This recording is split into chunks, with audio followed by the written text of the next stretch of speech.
What's up, everybody? This is your boy Marlon. We are back at it again with another edition of the show. So if this is your first time watching, don't hesitate to hit that subscribe button. Turn on that post notification bell so you never miss out on the daily updates that we have in the land of PlayStation and Xbox. If that is something that intrigues you, then this is the place for you.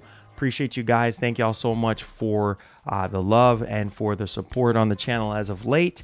And so we have some major topics to go over and discuss in the land of PlayStation.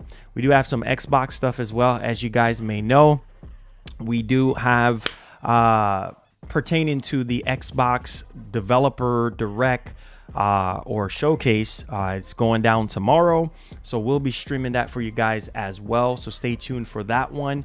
And we are going to be digging into some topics here. Some of it we're going to be talking about how the PlayStation 5 is actually performing. It's actually doing very well right now. Sony actually shed a little bit of light on their ecosystem pertaining to how that's actually growing. So that's very, very nice to see.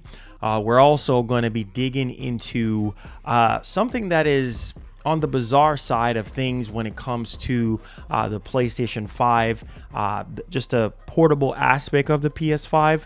And I think it's really, really cool because it gives you this idea of, well, maybe Sony can actually go this route if they're really kind of thinking about that, right?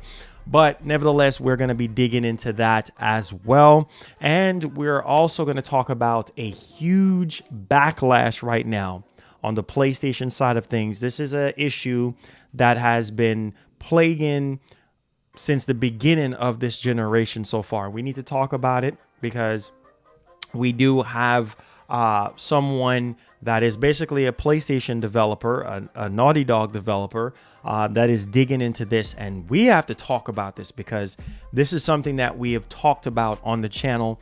And this is a problem. This is a concern for a lot of people. And they're confused on the direction of Sony, what direction Sony is going in. And it bothers a lot of people. And I get it, right? And as somebody that's been doing this literally almost 20 years, being a part of this industry, it's been a long time now, and I've seen the highs, I've seen the lows, and I know some of it is just doesn't make sense for a lot of people. Maybe Sony is just using a measuring stick to kind of measure certain things, try to see what they can do and what they can't do. And this is why I say that we have to speak out, because there are certain markets and certain veins for certain things, and not everybody is going to like it. And it's crazy because I talked about this yesterday in yesterday's show. This is why I say you guys need to share the streams, because there's a lot of value in what we do here on the channel. I don't care about what he say or she say or whoever saying whatever. Only thing I care about is what our community is about, what we have built, what the trust, the brotherhood, the family that we have built here.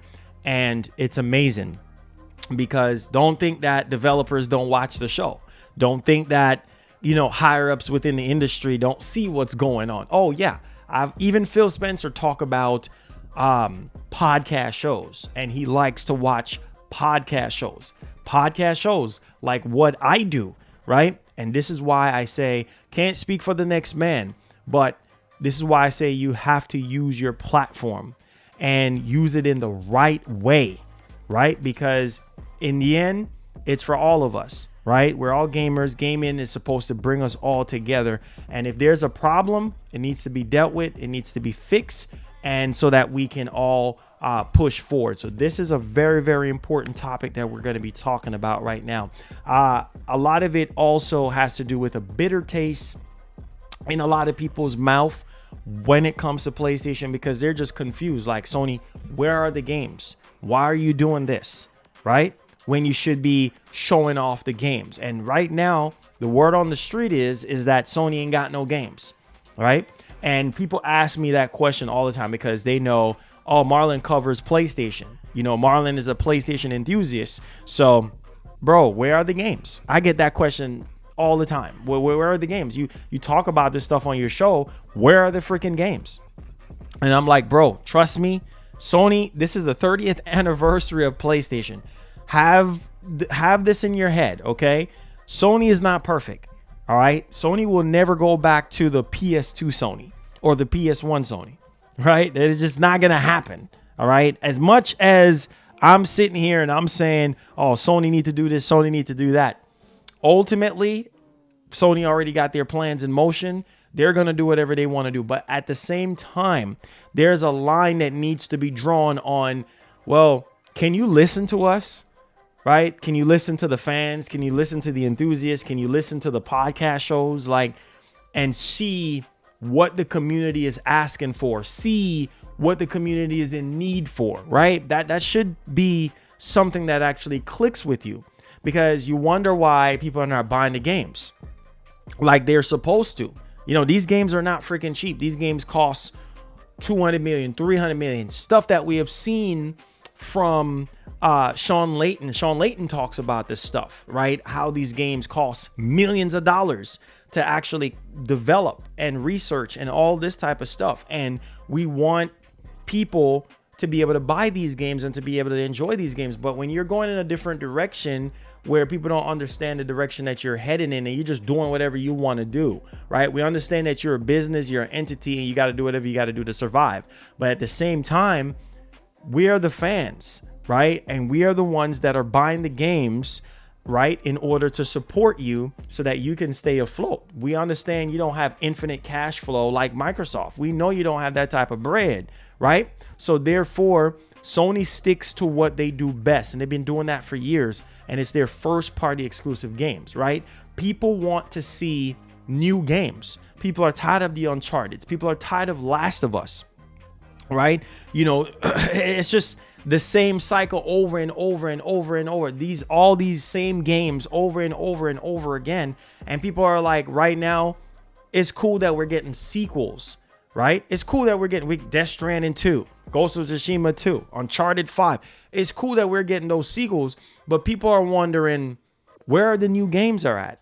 Like, where are these new games that you talked about 2 years, 3 years ago, right? That is being developed from the ground up for the PlayStation 5. That's what people want, right? And that should be the main focus, right? New stories being told, right?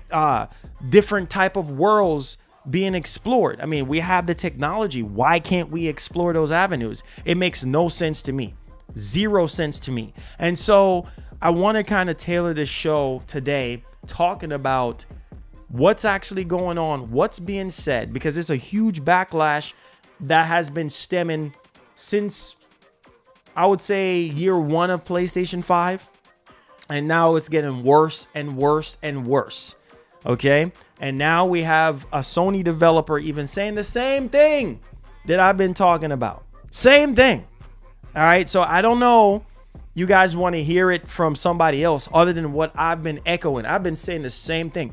There's a market for every situation. Okay. And the problem is that, okay, you want to do this and this and this and this and this. This is the new PlayStation. This is what we're doing now. All right. This is not the same Sony. We're never going to go back to the way we were 15 years ago, 17, 18 years ago, or 10 plus years ago. We're never going to get back to that. All right. Different mindset, different business tactics. All of that stuff has changed. But hear me out when I say this. In order for you to continue to be a success, in order for the platform to continue to thrive, you have to be able to listen to the fans. You have to, right? Because what you're doing right now, there is not enough people out there that is interested in what you're doing right now. So if people are not seeing results, that's a problem. That's a problem. You see what I'm saying? That's a massive freaking problem, because it's like, people are not seeing the results. Instead, they're seeing the same thing over and over again. Wait, didn't we just play that a couple months ago? Or didn't we just play that a year ago, 2 years ago, 3 years ago? Didn't we just play that? Really? You know, so it's like, where is the creativity? Like, what's happening? What's going on? When you bought a PlayStation 5, You didn't buy a PlayStation 5 just to be playing stuff that you just played a couple years ago. No. You see what I'm saying? Now, granted, there are gamers out there who have never experienced something that came out 3 years ago or 2 years ago. That's understandable, right? Nobody is saying that there's not a market for that. But the problem is the structure, is the tactics, how you lay out. What is the goal here? Because it seemed like you're just all over the place. So what is the actual goal? What are you trying to accomplish? What are you trying to do? Right? Because it just seems like, well, it's the same cycle. Just keep happening over and over and over again. You see what the competition is doing, right? Are you even paying attention to the competition right now? Because the competition is saying, because of the acquisition of what just happened, puts them in a better position. Are you hearing me? The competition, the green boys are saying, because of this major acquisition that just happened, has made them a better platform. You see what I'm saying? You don't have the money and resources to do what the competition is doing. You see what I'm saying? So now you have more IPs, more legendary IPs than the competition. The competition have to buy their way in order to be better, in order to keep up with you. Are y'all following what I'm saying? So it's like the competition knows that, man, the only way we're going to have a foothold in this situation is, man, we just got to buy our way. Yeah, it might be bad for the industry because we're buying up every freaking thing. And think about what I'm saying, guys. Think about what I'm saying. Bethesda, Activision, they were third party. All the games that was from Bethesda was on PlayStation. All the games that was on Activision put out was on PlayStation, right? But all of a sudden now, they got acquired, right, by Microsoft, and everything changes. Nothing remains the same anymore. Now it becomes exclusive, right? And that's a problem for some people. Now Microsoft have so much power over the industry, more than ever before. Microsoft is not the small guy on the block no more. You know what I mean? Because now the label was, Microsoft ain't got no game. Remember that? Remember what people used to say? Microsoft ain't got no games. They ain't got no games. They ain't got no games.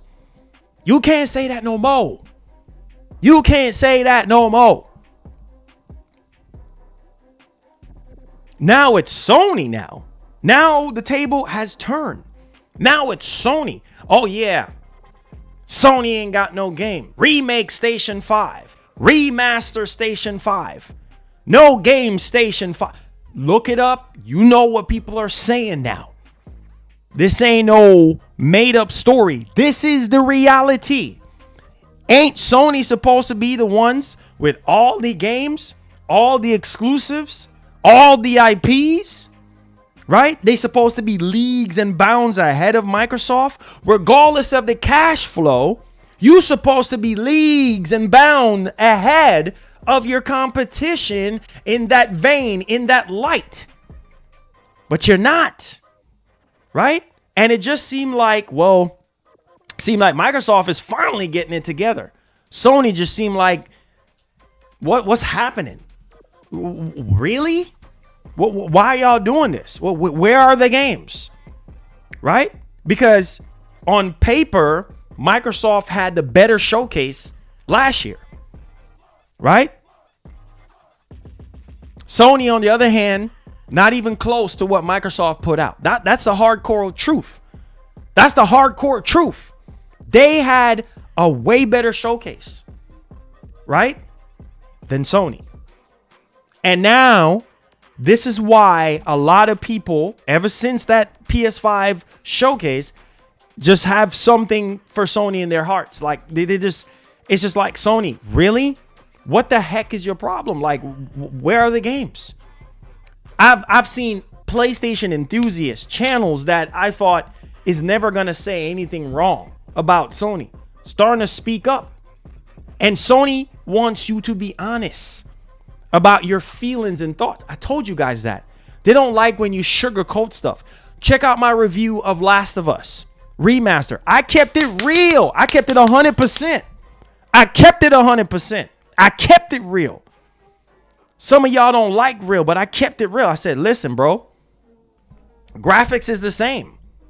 You look at my review and look at everybody else's review, and you can hear the same freaking thing that I echoed in my review in other people's review. It's the same game. It's the same thing. It looks a little bit sharper, a little bit more crisp on the clothing. You know, character models just look a little bit more crisp, but baseline, the graphics is the same. Baseline, this is the definitive way to play the game. This is the way how the game was supposed to be in the first place. But nah, content was stripped from the game. And now this is what these companies do. Now they're starting to throw everything together like one gumbo, throw everything together or whatever. And then now, oh, here it is. Here's the definitive way. That's why a lot of people was mad about the Ghost of Tsushima thing. Oh, here we go. The Death Stranding thing. Oh, here we go with all these director's cut. This is what these companies do. But my thing is, at the heart and soul, don't lose who you are. It's like it's like an identity thing going on. It's like, did you lost your way? What's happening? You see what I'm saying? What is this madness? What is this garbage? What are you doing?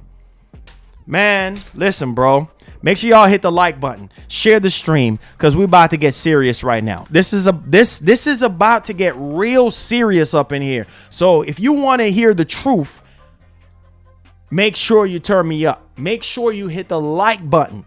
All right? I can't stress it enough. You want to see more shows like this moving forward? Hit the like button. Share the stream. I'm about to go in. You guys know how I get down.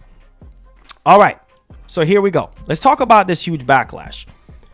All right, and what's going on with PlayStation? What the heck is what's happening right now? Because it's a major concern for a lot of people, and a lot of people are worried about the future of PlayStation. Like, is this what y'all gonna continue to do? What game is next? What's happening? So let me tell you this. I put a timestamp on this. All right, we're about to go in. Share the stream. Here we go. So a lot of this huge backlash has to do with remaster of their games, the remastering of their games, the remake of their games, right? That is a problem. The problem is, once the reviews came out for Last of Us Part 2, a lot of people was very upset because they're like, bro, ain't nothing changed. The game looks the same way. They just updated the game, a year ago, year and a half ago, 60 FPS, right? There was no need for a remaster. The game came out, 3+ years ago, 3 years at this point. How are you going to remaster something that came out 3 years ago? Makes no sense, right?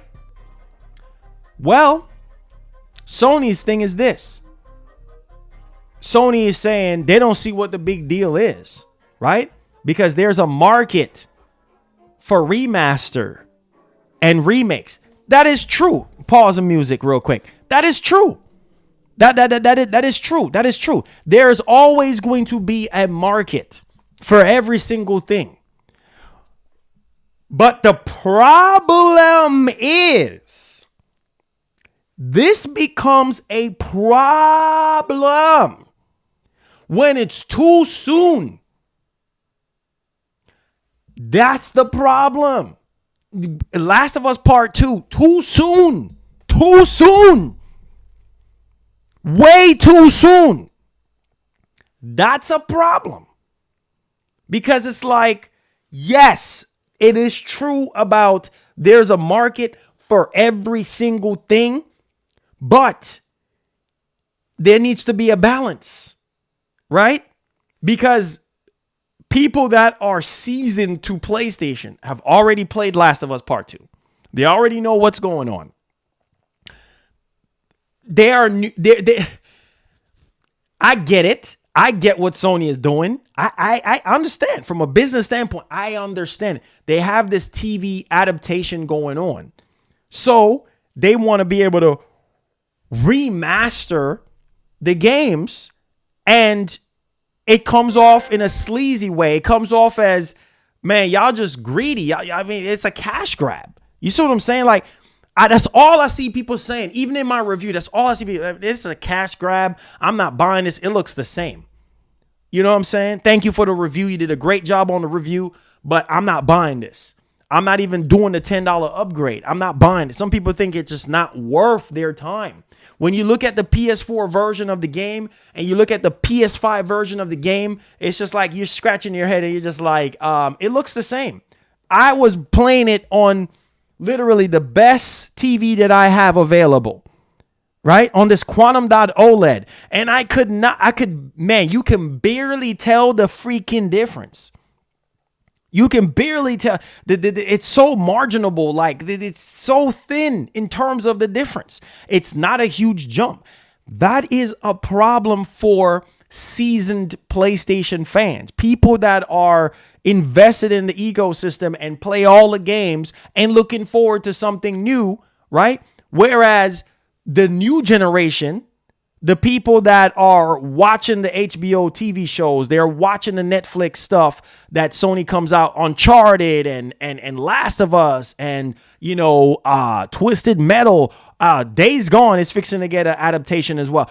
God of War is fixing to get inked on Amazon. Like, they're starting the writing process on that. Like, a lot of their games are turning into movies. I just saw something literally earlier. What's it? Martha is Dead, or Martha, that game. You remember that game that Microsoft showed off? Well, they're turning that into a movie. Literally. You guys got to look at what these companies are doing. At the same time, this is what I'm saying. The passion is just not there. It's not like what it used to be, right? Then, what was it? A couple years ago, what did we hear? Oh yeah, they're gonna remaster Horizon Zero Dawn. For what? That makes no sense. Why are you gonna remaster something that is not even 10 years, not even 10 plus years? I understand that there's a different market. I understand that there are people that never played The Last of Us Part 2 and has never played the original. I understand that. But it's not a big enough market out there for remasters and remakes. The wide majority of PlayStation fans, what are they looking for? The older heads like me, the kind of middle class, kind of not old, but still young gamers. What are they looking for? New IPs. Or if they are looking for a remaster or remake, what about Infamous? What about Infamous 1 and 2? What about Sly Cooper? What about Jack and Daxter? Hello, like, you guys know what I'm talking about. What about Heavy Rain? What about Killzone? What about those games? What about Knack? What about those games? Come on, you know what I'm talking about. Why are you not doing those games? Why are you not remaking and remastering those games? And the thing that pisses me off, and you can take this however you want to take it, I don't care. You guys know me. Everybody, Sony knows how I am. I speak the truth from my heart. You take it how you want to take it. I don't freaking care. The truth is the truth. A lot of PlayStation fans right now, what they want is new IP. What they want is to relive those memories from 20 years ago, 20 plus 15 years ago. They want those games to be remade or remastered, because Sony turns around and say, nobody cares about old games. Nobody cares to play. Is that so? Really? Nobody really don't care about it? That's a lie. People do care about old games. In this community that we have built together, I've seen countless times during the Q&A, a lot of you dudes, unless you lying, A lot of you dudes bring up, oh man, I miss Killzone. Oh man, I miss Uncharted. Oh, Uncharted 1 and 2. I never played that. God of War 1 and 2. Never played that. Infamous 1 and 2. Never played that. Is there going to be another Infamous game? You miss nostalgia. You miss the nostalgia. Nostalgia meaning 10 plus 15, 20 years ago. That's nostalgia. Capcom has opened up that Pandora box with the Resident Evil franchise and have set the industry on fire with that standard and has sold over 10 million copies. Easy money, they say, off of a remake. Easy money. Capcom has done it. So everybody else in the industry is like, wait a minute. We can carve that market too. We can take some of that market for ourselves. But the issue is there needs to be a balance. Cater to the old heads and the still, like I said, the middle class gamers, the ones that are not so old, but still young. And then the new age gamers, the new people that are brand new to PlayStation because they're watching these movie adaptation. They don't have a PS5. They don't have a PS4. They're brand new to the ecosystem. I get that. All right. Balance it out. Give the old school and the middle school gamers something, right? Killzone, Sly Cooper, Jack and Daxter. And that can, God of War 1 and 2. And that can also be for the new heads as well. There needs to be a balance. You can't just sit there and be doing stuff 3 years ago, 2 years ago. What's next? What are you going to remaster next? No, seriously, man. Really. This is why there's a huge backlash on The Last of Us Part 2 remaster. I saw it coming a mile away. Once the reviews were out there, people was going to talk about this. This is a freaking problem. All we have gotten from Naughty Dog so far is what? What do we have gotten from Naughty Dog so far? 2 remasters and 1 remake. That's all we have gotten. 2 remasters and 1 remake from one of the greatest studios ever in gaming history. One of the greatest. You can say top 5, top 10, whatever. They're up there. Naughty Dog is up there. I am telling you, man, it's just something about Sony games. I love. It's like the quality, the care, the love, the passion, the technology. Look how The Last of Us Part 2 looks amazing. You played on PS4 Pro. You played on the PS5 with the actual update. Not talking about the remaster. You actually play it with the actual update with the 60 frame. Man, that game looks so amazing. The gameplay, you can say whatever you want to say about the story, and I will agree with you on it. The story is effed up with what happened. I'm not going to say it because I'm not trying to spoil stuff for y'all. But I feel like Last of Us Part 2 is one of the greatest stories ever told in gaming. The whole franchise, it's up there. It should be in everybody's top 5. I love The Last of Us. My wife loved The Last of Us. I have people in my family rock with The Last of Us. I love The Last of Us. Because of The Last of Us, I'm in the position that I'm in right now. You know what I'm saying? I have the relationship that I have with Sony because of The Last of Us. They first reached out to me because of The Last of Us. You see what I'm saying? So everybody knows I love The Last of Us. Everybody knows that. But I'm not blind to the fact that, well, what is happening here? Call this stuff out. Like there's nothing wrong with remakes and remasters, but there needs to be a balance for everybody, not just one side of the market. You can't just cater to one side of the market. There needs to be a friggin' balance.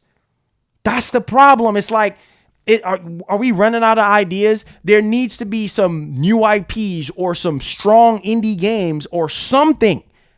While the big stuff is being developed, we need something to hold us over. People are going to get turned off like, oh, geez, here we go. What is next that's going to, let's remaster Days Gone for PS5. Oh, we're going to remaster Days Gone next? Really? You see what I'm saying? And it's just, here we go. What else is going to get remastered? All I'm saying is, Can we get the games that we really want to get remastered? What about Siphon Filter? Huge game on the PS1. What about Parasite Eve? What about Dino Crisis? What about games like that that really hold a place in all of our hearts? What about Motorstorm? What about Resistance? What about Killzone? What about Mag? What about Warhawk? What about those games? What about those games? You see my frustration. You see why I'm upset. What about those games, man? What about SOCOM, man? You know what I'm saying? Those are the type of games I want to see get remastered and remade. Miss those games. Don't even remember a lot of stuff that happened. What? You got the power. You sitting on your power. You sitting on it. You literally, you know how much money Sony can print if they go back on a lot of their older. Sony, if you're watching this, listen, you know what it is, Sony. You know how I am. And I speak my freaking mind. That's why y'all deal with me, because y'all know how honest I am, right? I speak my mind and I let it be known. This is all I'm saying. Backlashes like this won't freaking happen if we have a balance. What was the first thing that after we watched the PS5 show? Every freaking PlayStation channel had the same thing to say. What did we all say after walking away? What was the lesson learned after that PS5 showcase? Come on, somebody. Help. Man, disappointing. Underwhelming. Sony, what the heck was that? That's not Sony. We know Sony can do better than that. I want Sony to do better. That's what I want. I know they can do better. If Microsoft can do better and finally waking up and getting it right. You heard what Satya said today. You heard what he said. These acquisitions, especially the Activision. Just wait until they start getting cooking with this Activision Blizzard games into Game Pass. The only concern that I have is the quality. They're saying because of these acquisitions, it has made them a better platform. Sony, come on.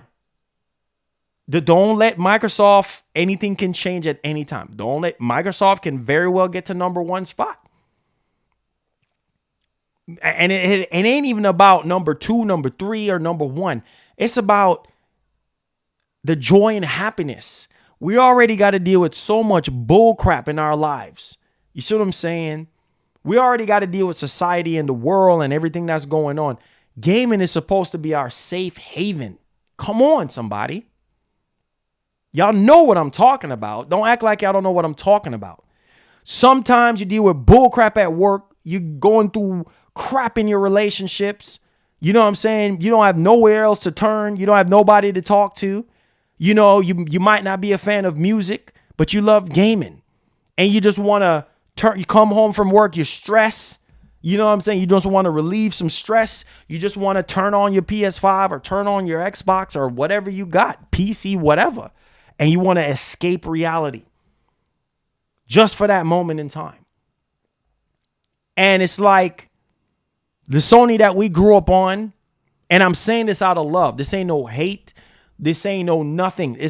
All of what I'm saying is out of love for PlayStation. I love PlayStation.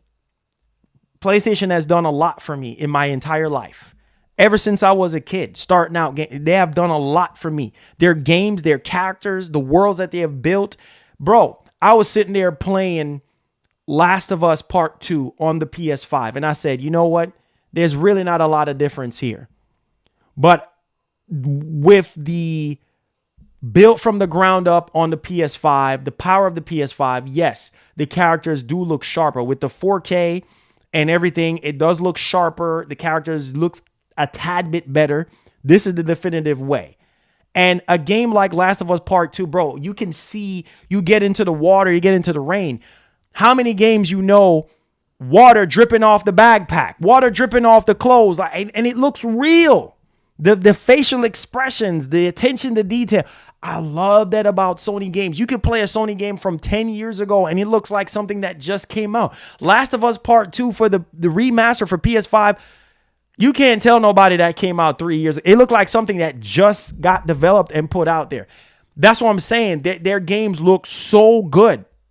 The gameplay, I will forever talk about it till I'm old and gray. The gameplay in Last of Us 2 is leagues and bounds ahead of a lot of games that is being released today. Leagues and bounds ahead. You hear me? The movement, bro, I was going on a Rambo page in the game. Like, literally, like, just the movement, the gameplay in Last of Us is king. On top of everything, on top of the storytelling, on top of the characters, on top of the, oh my God, the clickers, the bloaters. Oh my Lord. Don't let me get started. You see what I'm saying? The wolves, the scars, on top of every character in the freaking universe of Last of Us, the virus, everything. Like, hear me. So well put together. Characters, the best ever. Voice acting, the best. Man, I was sitting there playing. I was like, wow, bro, this game looks so freaking good. It looks so freaking good. It didn't even need to be remastered. You hear what I'm saying? There was a situation that I got into, and I put myself in that situation where I was playing the no return mode, which I highly do recommend. If you pick up the game on January 19th, you need to explore no return mode. It's not factions like I said in my review, but that's the closest we're going to get to having a factions-like type experience. It's like horde mode in Gears of War. It's hordes of enemies, different type of enemies. They make it challenging. The fog gets very thick. I mean, they have rain. They have all different type of stuff, all different type of weather elements in there. But I put myself in a situation with Ellie where I had two scars coming at me at the same time. I throw a Molotov on one, right? And then there was two more running up on me. I was hiding behind a car. Next thing I know, one of them swing at me with a bat. So I dodge back like this and wham. And then the other one come, dodge that, wham. Two of them at the same time. And they were both on top of me. How many games do you know have that good of a mechanic? Man, listen. Bro. Listen, man.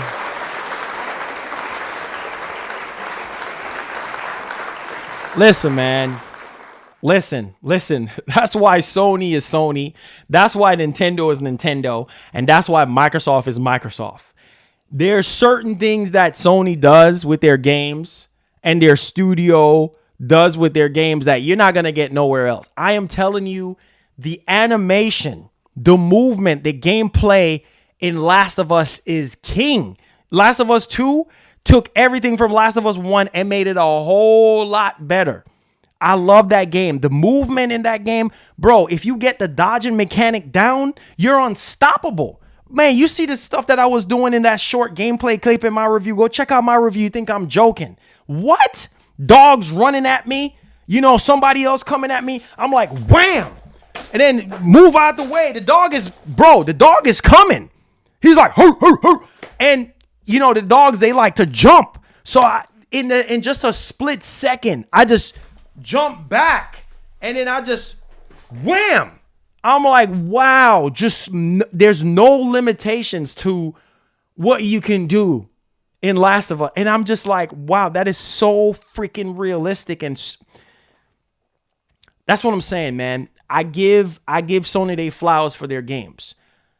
It's just, and I give Naughty Dog their flowers. It's just, come on, man. We have to have that perfect balance. That's what's missing right now. People that are buying PS5s, I don't have to ask questions. I know. People that are buying the games right now or buying the console right now. Where are the new IPs? People want new stories on top of stories that were already told, that we grew up on as kids. Make sense? Let me go ahead and get to this super chat here. Dwayne with the 10 said, I need a certain rumor that ES6 will be on PlayStation, possibly 2. Do you think that ES6 will be too big of a game financially to be exclusive to Xbox and PC? Good question. No. No. Mm-mm. Mm-mm. It's not. It's not. Okay, check this out. Everything that we've been hearing so far, Hi-Fi Rush, Sea of Thieves, Starfield potentially coming to PlayStation, all those games can come to PlayStation. High budget or low budget. Doesn't matter. Exclusive or whatever the case may be, the publisher decides where they want to put those games. And they're still getting a cut. Regardless of where Call of Duty goes, Microsoft is still eating off of it. They're still eating.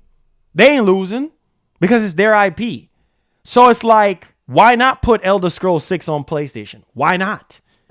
If you're going to be doing this whole 1 year, then put it on PlayStation, or put certain games on PlayStation and keep certain games exclusive to Xbox, why the heck not? Am I making sense to any of y'all? Why not? This is something that's been a part of the industry for freaking light years. For years. Why not? There's nothing ever too big or too small to be on another platform. Budget or no budget. It matters on what the publisher wants to do with the freaking game. And it's your IP. So you're not losing. You're not taking an L. If anything, that's more money for you. You're going to be printing more money because it's on other platforms. And, you know, maybe if you release the game on another platform, maybe those people that are exclusive to that platform might say, this is a good Microsoft game that's on PlayStation. Maybe I might go buy an Xbox now and focus on those games that are exclusive, right? That are exclusive to the box, that are not coming over. Maybe that's Microsoft's plan. Everybody's saying, oh yeah, Microsoft is going third party. You know what? I had to realize it's business at the end of the day. I had to get out of the gaming mindset and start thinking business. It's business. It's money at the end of the day. This is how this stuff works. When they sit in their little suit and tie and stuff like that at those board meetings, it's all about the Benjamin. It's all about the freaking money at the end of the day, and less about us and less about the gamers.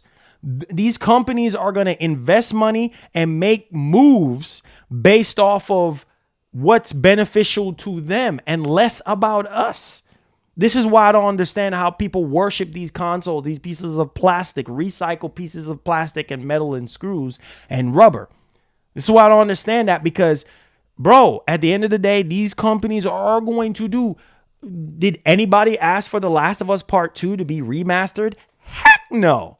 Are you out of your mind? Nobody in their right mind has asked for that. Did anybody ask for Uncharted Collection again to be Nobody asked for that. Did anybody ask for the original Last of Us to be remade for PS5? Nobody asked for that. Nobody is asking for Did anybody ask for Horizon Zero Dawn to be remastered? Nobody is asking for that. I'm proving a point, and I'm standing on my point. Again, they're going to do what makes the investors happy. It's all about money, and will forever be about money and less about us. They stopped caring about us once they saw the golden cow. Y'all better listen to what I'm saying. When they saw the golden cow or the golden calf, they saw that light, they saw that money, it was over. It ain't about us. It's our percentage matters nothing to them. It's just a very low percentage when it comes to us, the gamers. It's all about their investors, their bosses. That's all they care about, making them people happy. That's the truth. It ain't about us and what we want and what we need. Nah, you're not going to get everything you want and need. We going to give you what we going to give you. You might not need it or want it, but that's just the way it is. Either you buy it or you don't buy it. But we going to do what we going to do. So I had to realize that. I had to draw the line in my mind and be like, Marlon, relax. Relax, Marlon, and start thinking from a business standpoint. A lot of business move is just not going to be good.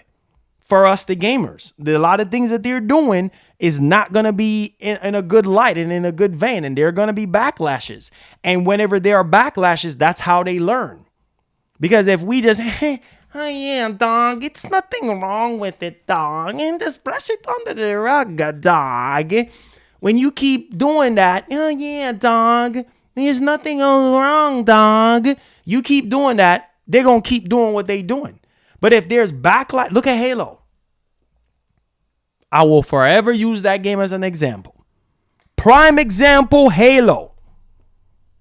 When they showed off Halo in $500 million budget game, when they showed off that game, I was like, why does it look like that? This looked like a mixture of Halo 1 with a sprinkle of Halo 2. What the heck is this? And it looks rough. The game looked really rough. Oh, guess what ended up happening after they showed off that gameplay reveal about, what's it, back in 21? Guess what ended up happening? Huge freaking backlash. What did they end up doing? Delaying the freaking game. This is why I say you have to freaking speak up. Yeah, dog. Yeah. No, dog. No, speak up and say something. When I'm telling you, when you rub people the wrong way and piss them off enough, oh, that's when things will change. Because everybody is mad. Big content creator, small content creator. Everybody is pissed off. Big news outlet, small news outlet, bottom of the barrel content creator, bottom of the barrel news outlet. When everybody is pissed off, that's when stuff changes. But when you got too many yes boys and yes, yeah, dog. Okay, dog. Don't be mad when they keep doing the same thing. What's next? Returnal? Returnal's probably going to get remastered if you keep saying, yeah, dog. Is that what y'all want? Y'all want Returnal, dog, to get is Returnal going to be next? Come on, guys. Come on. Stop the foolery. It's time out for the foolishness and time to speak up. These companies don't like when you be yes to everything. I'm going to tell y'all this, and I've said it before. As somebody that's been a part of this industry that have reviewed games, talk about games, sign NDAs, and all that stuff, what they say in the NDA, be freaking honest. Be yourself. Don't believe me? Ask somebody else in the industry. They'll tell you. Don't ask just any and anybody, though, because they might be fake with it. Ask somebody genuinely real and hear what they tell you, what those NDAs be saying. Be real. Besides the street dates, the embargoes on when you need to upload and when you not need to upload, and the stuff about the story and all that stuff, pay attention to what I'm telling you. I know, because I sign a lot of NDAs, so I know. So hear me, somebody that's been doing this for almost 20 years, hear me out so I can tell you. Ask anybody else who's been a veteran of this industry. They will tell you. Be honest in your review. Be yourself in your review. Don't be no fake person. Fake. Nah. No, yes, boy. The game is perfect when it's really not. Say what you feel. Nah, you know what? It ain't even really, it don't look that good. Or it looks the same. There's nothing wrong with that, bro. If they have a problem with that, then you shouldn't be reviewing or you shouldn't be working with them in the first place. If you're going to be fake, everything does not need to be gravy when it doesn't need to be gravy. Period. Everything don't go well with gravy. It's okay sometimes not to have gravy. Everything don't ride on a gravy train with biscuit freaking wheels. Sometime there's no wheels on the freaking train and it's getting freaking derailed. That's just let it crash, let it burn, just let it happen. Let the destruction happen. That's just the way it is. We have too many people. Yeah, I'm not going to talk about this. I'm not going to talk about this because, I'm not going to talk about this because, I got to protect my business, and I'm just not going to talk about this. But you talk about everything else, though. But all of us are, I'm not going to talk about this. Okay. But you still end up talking about it. So which one is it? Fake. Stop being fake and be real. If you cover one leak, you should cover every freaking leak. You cover every other leak in the industry, but all of a sudden, nah, I ain't going to talk about this. Nobody's saying for you to talk about personal stuff, people's personal stuff. Nobody is telling you to do that, but you should be able to talk about whatever you want to talk about. That's what the whole point of you having a show. Why are you scared? What the heck are you scared of? This is why I get upset, because it's like we just have a bunch of puppets and we just have a bunch of corporate slaves. No, I'm speaking out. No, I'm being real. I don't care who want to get mad. I'm being real. We got a bunch of puppets and a bunch of slaves to the industry, bro. For real though. For real. Y'all know what I'm talking about. Corporate freaking slaves. Yes, boys to every freaking thing. Bro, just be real. Be you. I'm always going to be me. Regardless, I'm thankful. I'm grateful for the position that I'm in. You know why? Because I've worked my tailbone off to be in the position that I'm in. Worked hard. Take time away from family. People who didn't believe in me. Family members who didn't even give a about me. Right? I slept in my car. I stayed outside when I'm supposed to be inside. I got involved in things that I'm not supposed to get involved with because of where I'm at today. Because I take myself away from every other thing and focus on this thing that I have, that I cultivated almost 20 years ago. Carve my way in. Nobody showed me how to do this. You see what I'm saying? Like, I do this on my own. I had to figure it out. Now, there's some people in the industry along the way that have helped me. You see what I'm saying? Because they saw me trying to see the passion, to see the drive, to see the direction that I was trying to go in. Nobody handed me anything, bro. This is what it is. This is what the real is. Too many corporate slaves and freaking puppets. We too scared to speak up. We in fear. Oh, yeah. We in so much fear. And then what end up happening? You end up being frauds. And what end up happening is people start seeing what the real is. Oh, nah, you just in it for the money. Or you just in it just for free stuff. You can still get free stuff.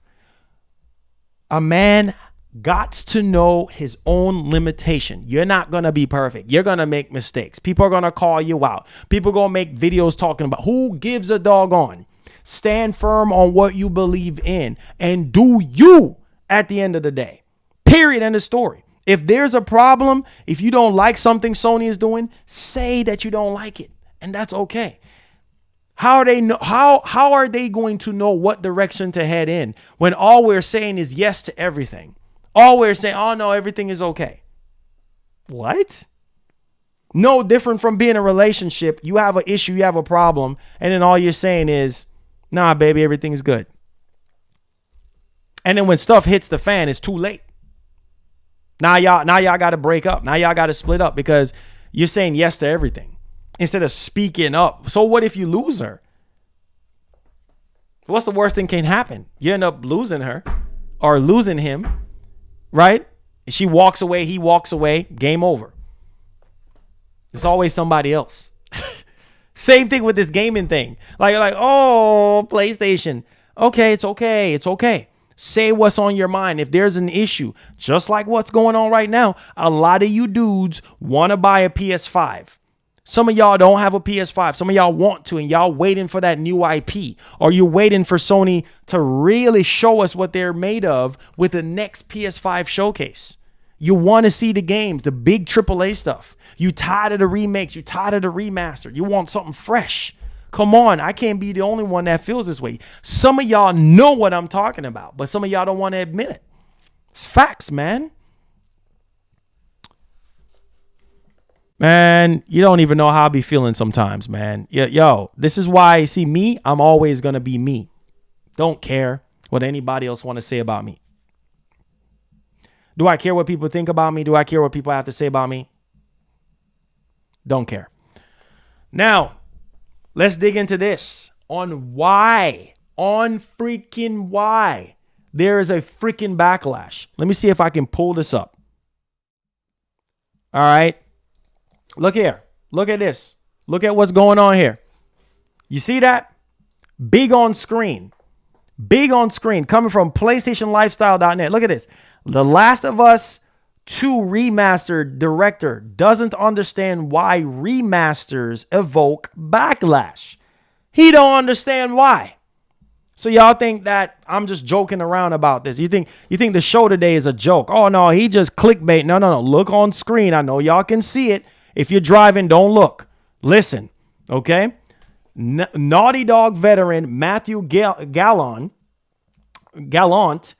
has addressed the polarizing response to The Last of Us remasters, okay, stating that he doesn't understand why the idea of a remaster evokes backlash from a portion of the gaming community. Gallant directed both 2022's Last of Us Part 1 and the upcoming Last of Us Part 2 remastered.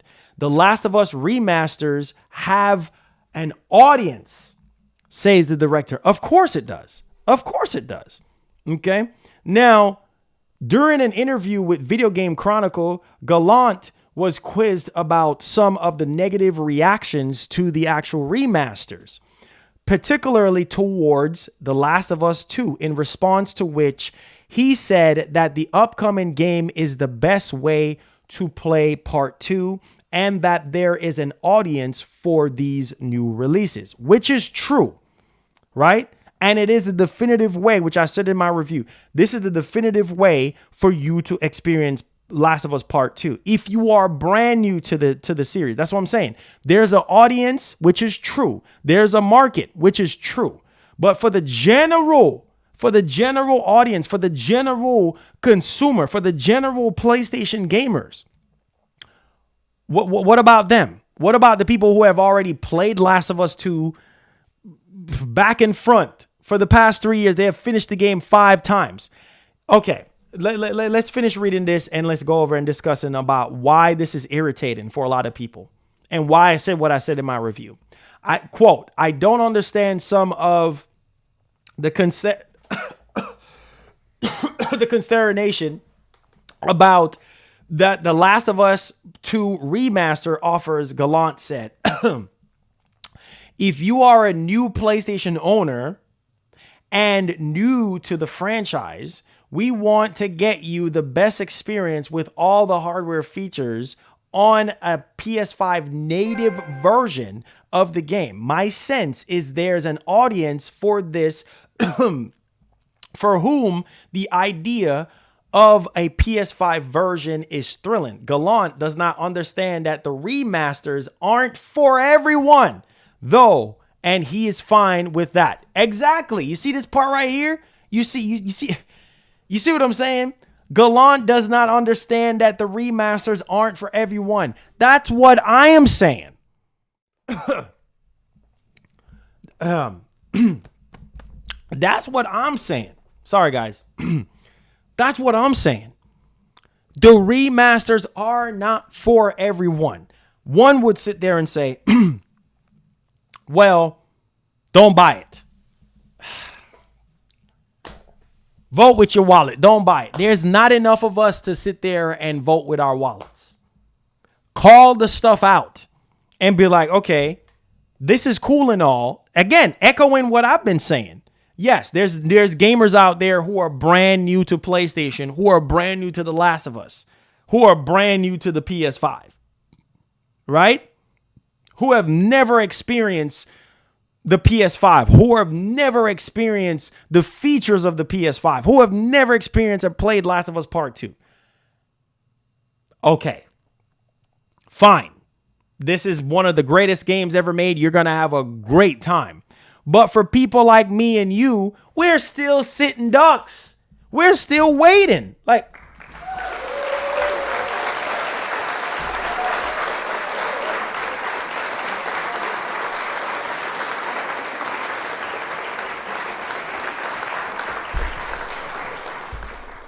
we are still freaking waiting. Don't buy it. Don't buy it. Don't vote with your wallet. Don't buy it. That's not enough. We sitting here like sitting ducks, waiting.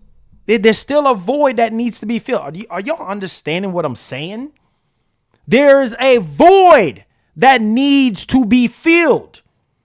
Because that new gamer that is brand new to Last of Us, to PS5, to the ecosystem, that's wonderful for them because they're getting to play one of the greatest games ever made.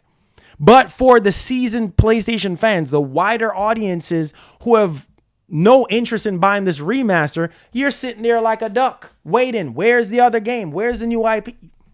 I don't even know how much more to break it down to y'all. Y'all still don't get it? This is why I say there needs to be I get what he's saying. Even PlayStation Lifestyle is saying the same thing. I wonder if Gallant understand that remasters aren't for everyone. Yes, there's a market. Yes, Last of Us Part 2 is a definitive way to experience The Last of Us Part 2 because of the PS5, because of the DualSense. I've seen somebody in my review said, you're talking about... Stop, Marlon. Stop. Features of the DualSense? Man, the DualSense is a gimmick. There are people that are sitting there telling me, man, DualSense features and capabilities, accessibility features. What is this dude talking about? I don't care. That's not enough for me to sit there and buy a no return mode. Don't care for. I seen people talking about that in the comments. Don't care for no return mode. Don't care. Oh, this is what rubbed me the wrong way with The Last of Us Remaster. Beside it looks the same. Almost the same as the original Last of Us Part 2. I said this in my review. I said, I'm disappointed with the lost levels. I was hoping that the lost levels were going to be fully developed, flushed out levels that were incorporated into the main story. Are you following what I'm saying? To add some sort of closure for a lot of us who are seasoned Last of Us fan. Am I making sense? Are you guys getting anything that I'm saying?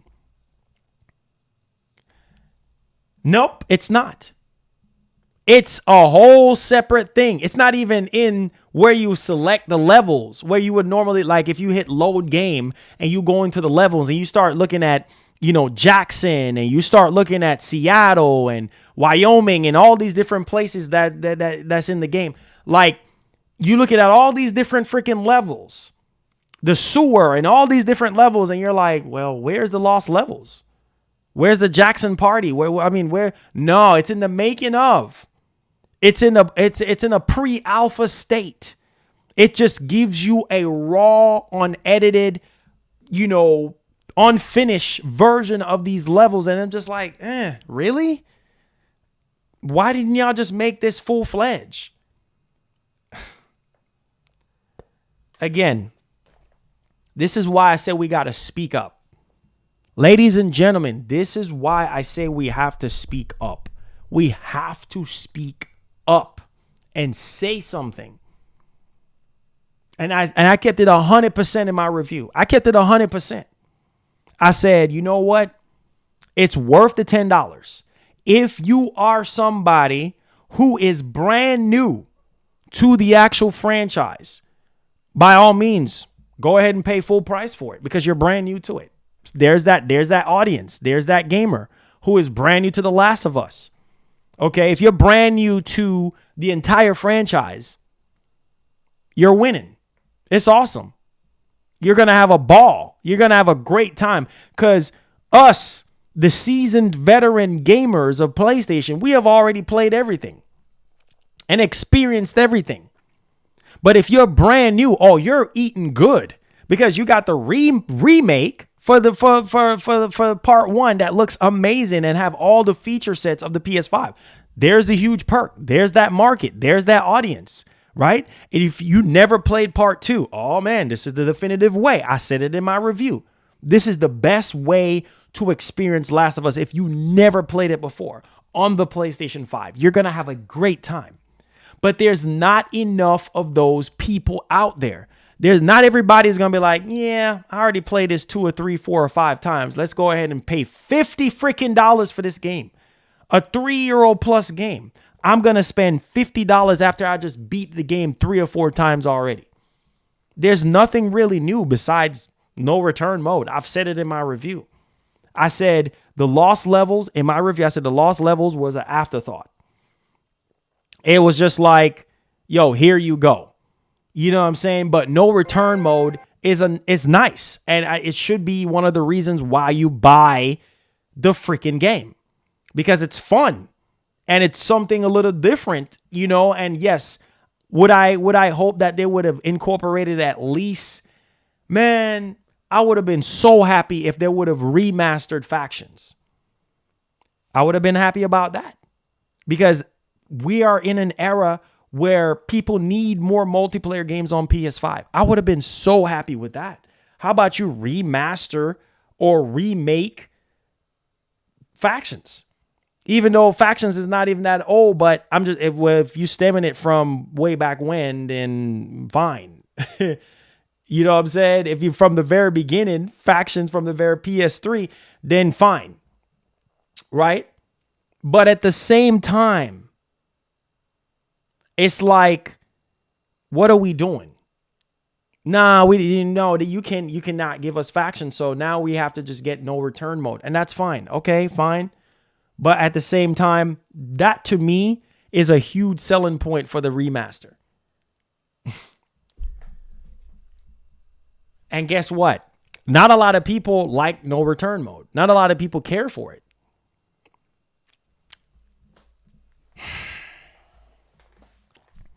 Me Too World with the 5. Keep the super chats coming if you have any more questions or concerns. It said Marlon, Marlon, always be you, Marlon. He says the only opinions you should value are God's and yours, if they agree with God's. Dwayne, again, that's $20 from Dwayne. God bless. It says, instead of spending money on The Last of Us Part 2 remastered, that money should have went towards Last of Us Part 3. Okay, here we go. And they need to make a few new IPs, then bring back an old remake like Parasite Eve, etc.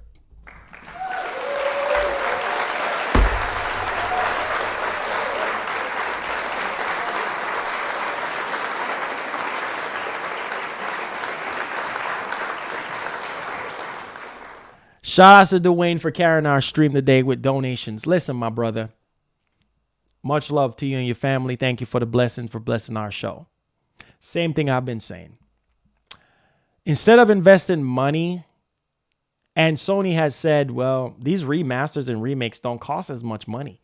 Cost a little to no money for them to remaster a game that is not even 10 plus years old. Sony said it. Look it up. It don't cost them that much money to remaster or remake a game. It costs them millions of dollars to make a sequel or make a new IP. And that's where I see a lot of the backlash is coming from. Sony, why didn't you just invest that money into something new? Or invest it back into the PS5 to give us another feature or something? Why invest it? You know why though, right? Season 2 of The Last of Us is on the way. Season 2.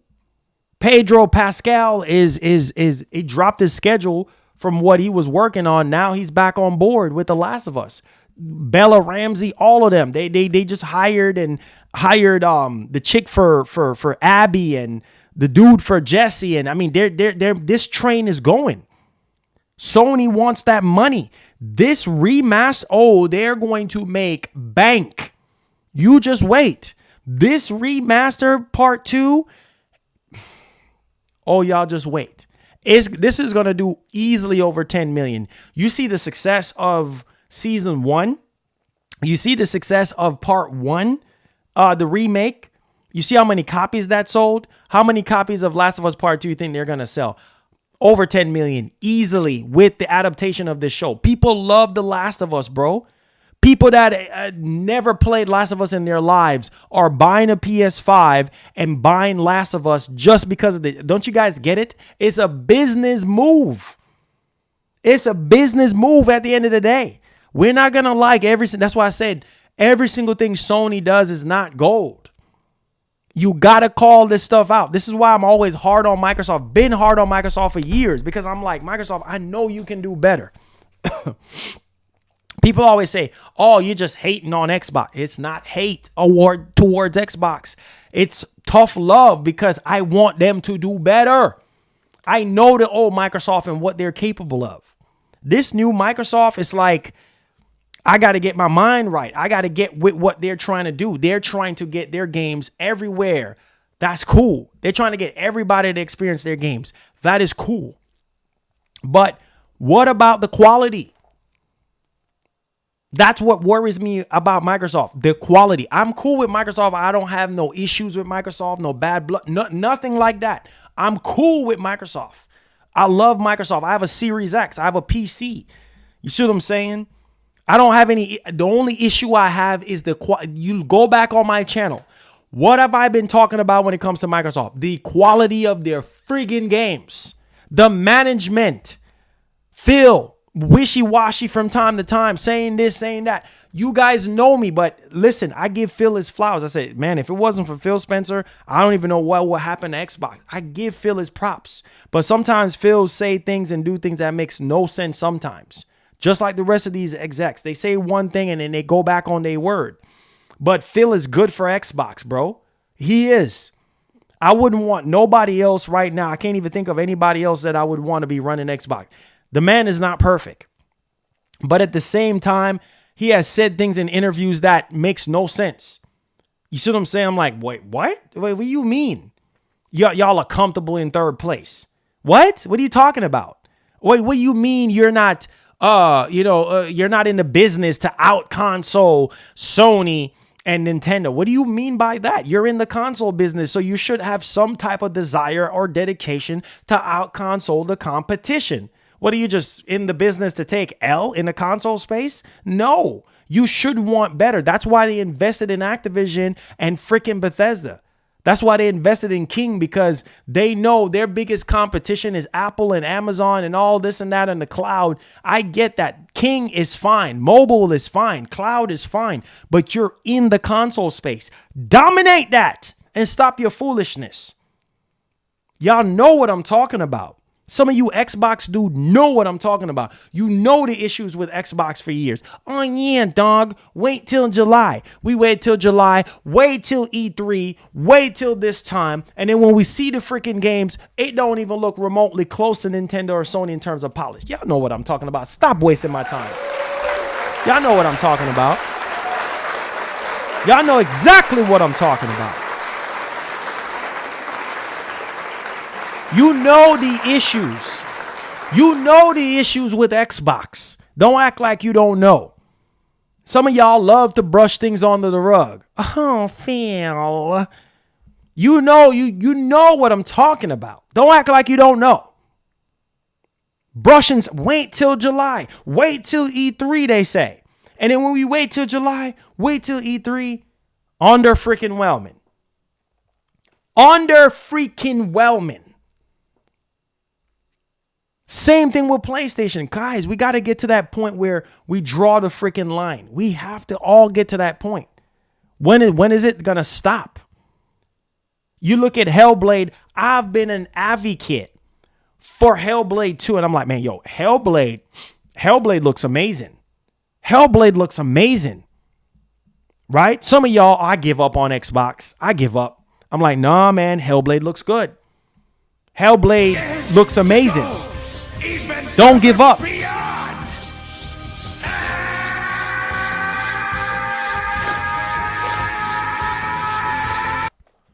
Benjamin B. $3. Back in the day, the gaming industry would make video game adaptations of movies. Now Hollywood are making TV, movie adaptations of video games. Shows us how far the gaming industry has come and grown. Oh, for sure. And Sony is perfecting it. Oh, for sure. Sony is perfecting that. Period. End of story. Thank you for the $1. Sony is perfecting that. Right? So, oh, Benjamin, thank you for the 3. I thought it said $1. Thank you for the $3. I appreciate that. Okay. So, in my closing on this topic, everything that I've said during this show is out of the love for PlayStation. Yes, there's a market for remasters and remakes. There will always be a market for it. What PlayStation gamers are saying right now is that they're tired of remakes and remasters. They want remasters and remakes of games that came out 10 years ago, 15 years ago, 20 years ago. That's what people want. They don't have a problem with remakes and remaster. They just want the games remastered and remakes that are 10 plus years ago. That's what they want. But they also want new IPs. They want new IPs. That's what they want. Y'all can't tell. Let me see how many of y'all in here agree with me. Am I right or am I wrong? Isn't that what y'all been saying? You're tired of the remakes and remasters of games that we don't want. What do you want? You want games to be remade and remastered from 10 plus years, 15 years, 20 years ago that was released on PS2, PS1, and PS3. Isn't that right? Am I right or am I wrong? Or am I just lying? Or I'm just wasting air? No. Come on. Because some of y'all in here every single day, man, where's the new games at? Am I right or am I wrong? Where is the new games? Y'all tell me day in and day out, unless y'all lying. You tell me day in and day out, man, where's the new games? Man, where is this? Where is that? Where's Killzone? Where is SOCOM? Where is this? What? All of y'all saying that. You disappointment after freaking disappointment. You know, we all guilty of this. We hype up all these shows. We hype up state of plays. We hype up PS5 showcases. And then we walk away with disappointment because it's crap that we didn't ask for. We don't even want. Y'all, every single day I come on here. Man, I miss SOCOM. Man, I miss Killzone. Man, I miss Resistance. Where's Sly Cooper? Where's Jack and Daxter? Where is the original Infamous? Where is Siphon Filter? Where's Parasite Eve? What? Where's Dino Crisis? These are games that you guys have been talking about. Yeah, people don't care about old games though. It's like, guys, all I'm saying is we got to have the perfect balance. It's okay to do remasters and remakes, but do it on stuff that what do we talk? Man, I miss Midnight Club. I can't make this up. Y'all say that. I miss Midnight Club, man. Remember Midnight Club, Marlon? On you miss the nostalgia. Y'all talk about Def Jam. Oh man, I miss Def Jam Fight for New York. You can't make this up. You can't even make this up. How many times you dudes, you be lying in the show right now? I dare you to lie to me. Y'all sitting here telling me I miss Def Jam Fight for New York. I want that game back. I want Parasite Eve. I want Siphon Filter. I want the original Metal Gear. I want SOCOM. I want Legacy of Kain. Excuse me? Y'all same dudes. All of y'all up in here. Y'all miss that. Motorstorm, Warhawk, Mag. What? Y'all know what I'm talking about. You miss that. And we're not getting that. Instead, we're getting stuff that we just recently freaking played. And now it's coming out again. Now we got to wait God knows how long. Now we got to wait even longer because now they just released something that, here we go again. Same old, same old. Why you think everybody was so hyped for GTA 6? Why you think GTA 6 got so many views? Why? Because I tell you why. I tell you why when it comes to GTA. I tell you why. Because people are tired of GTA 5. People want something new. Man, they have re-released GTA 5 so many freaking times on almost every single console in the past 3 generations.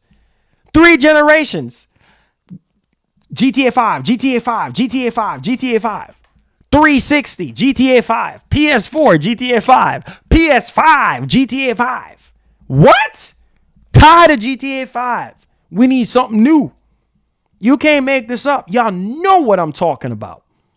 Why you think everybody was losing their minds when they saw GTA 6? Because they wanted something different. They want something new. They got tired of the same re-release bullcrap of GTA 5. Man, I already finished it on 360. Now I got to play it again on PS4. Man, I'm tired of playing it on PS4. Now I got to play it on PS5. You see what I'm saying? Come on, man. Y'all know what I'm talking about, man. You know what I'm saying? But here's the thing. Rockstar and Take-Two got to make money. Listen, as much as we're hyped for GTA 6, guess what? It's going to be the same thing. It's going to be the same thing. They're going to milk GTA 6 like nobody's. They're going to milk GTA 6 till the end of the earth. They're going to put it on PS6, PS7, 3 different generations before we get another GTA. You guys know this is going to happen, right? They're going to make bank. They're going to milk it till it can't be milked no more. They're going to milk it till it's dry. So we hype about GTA 6 now. Oh, just wait until we get tired of it. And then people are like, okay, where's the next Grand Theft Auto? On to the next one. Come on, y'all know I'm speaking the truth. Y'all know the industry. Y'all know it's business at the end of the day. But that's why I know what I'm talking about, man. Why do you think Rockstar came out, not Rockstar, but Take-Two came out and said, listen, because they know. Hold on. I'm about to shut this down now. Because they know. Last thing I'm going to say, I promise. Because they know. They know that nostalgia sells and nostalgia prints money. Why do you think Take-Two said, we gonna bring back Midnight Club. We gonna bring back Max Payne. We gonna bring back LA Noire. Why do you think that? To print money. Because they know nostalgia sells. A lot of you dudes never played LA Noire. A lot of you dudes never played Midnight Club. You know what I'm talking about because you talk about it in the show so many times. Yeah, dog, I miss Midnight Club, dog. Well, guess what, dog? They're going to remake Midnight Club and take your $70, dog. And you know what? That's great. Because Midnight Club is how many years old now? The last time I played Midnight Club was on PS2. That was years ago, dog. Years ago, dog. Over 15 years ago, dog.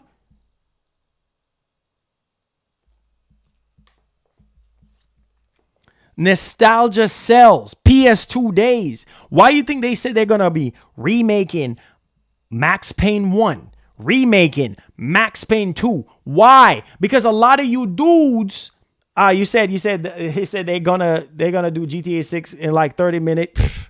Bro, why you think a lot of these dudes are saying, oh shoot, never played Max Payne a day in my life? Max Payne, wait until we see Max Payne 1 and 2 this year. That's gonna sell. That man, listen, bro. Sony can do better, man. We know Sony can do better. I don't know. Sony, do what you do. Do what you do for your business and your investors. I'm not stopping that. But where are the new games at? Where we need to see that. We know the games are coming. We need a balance, Sony. We need a balance. Can we get back Killzone? Can we get back SOCOM? Can we get back, I'm going to give a shout out where a shout out is due real quick. Shout outs to Kofi. He did a review yesterday on The Last of Us, well edited.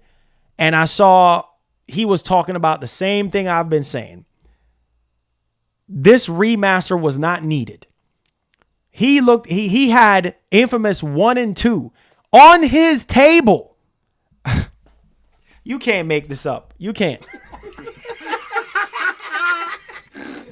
He had Infamous 1 and 2 on his table. I got Infamous 1 and 2 right now. I can go get Infamous 1 and 2 right now. He got Infamous 1 and 2 on his table saying, Sony, you should have remade this. In a Last of Us Part 2 remaster review, he's saying, we got Infamous 1 and 2. What about those games? Half of you dudes don't even know what Infamous 1 and 2 is. I'm willing to bet you never played Infamous 1. You don't even know what Infamous is. Some of y'all don't even know what that is. Right? But I guarantee you, for those of you who don't know what Infamous is, if they remake it, great for you. Because you're brand new. And great for the seasoned veterans who have played it years ago and don't remember a darn thing about it. And can relive Infamous. Okay. Wasn't y'all same dudes in the show? I know you guys like the back of my hand.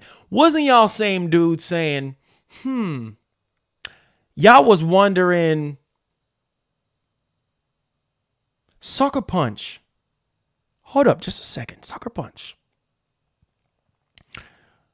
I'm proving a point. Sucker Punch. We know you're working on, people are not stupid. People are smart. People are very smart. People are not stupid. All of you dudes were saying, we know you're working on Ghost of Tsushima 2. But where is Sly Cooper? Tell me in the show that I'm lying. You dudes are still asking even me. Oh, did you hear anything about Sly Cooper? Oh, I can't confirm anything. I can't even say what I know about Sly. I can't say anything about it because I feel like certain things you need to say and certain things you don't need to say. I'm just going to leave it alone. I ain't going to say nothing about Sly Cooper in me knowing anything. All I'm going to say is this. You dudes have been talking about Sly Cooper. What is that? Nostalgia. A lot of you dudes are, oh man, can we get Sly Cooper? Can we get that? I understand about Ghost 2. Oh my God. I can't wait to play Ghost of Tsushima 2. Man, the internet is going to go crazy for Ghost of Tsushima 2. That game was amazing. You can call it, oh yeah, it's an Assassin's Creed ripoff. It reminds me of Assassin's Creed. You can say whatever you want to say about Ghost of Tsushima. Ghost of Tsushima is an amazing game. I cannot wait to play with Jin Sakai again. I cannot wait. I finished it. I finished the director's cut. I finished Iki Island. I'm done with it. I'm ready for part 2. Cannot wait. But where is Sly Cooper?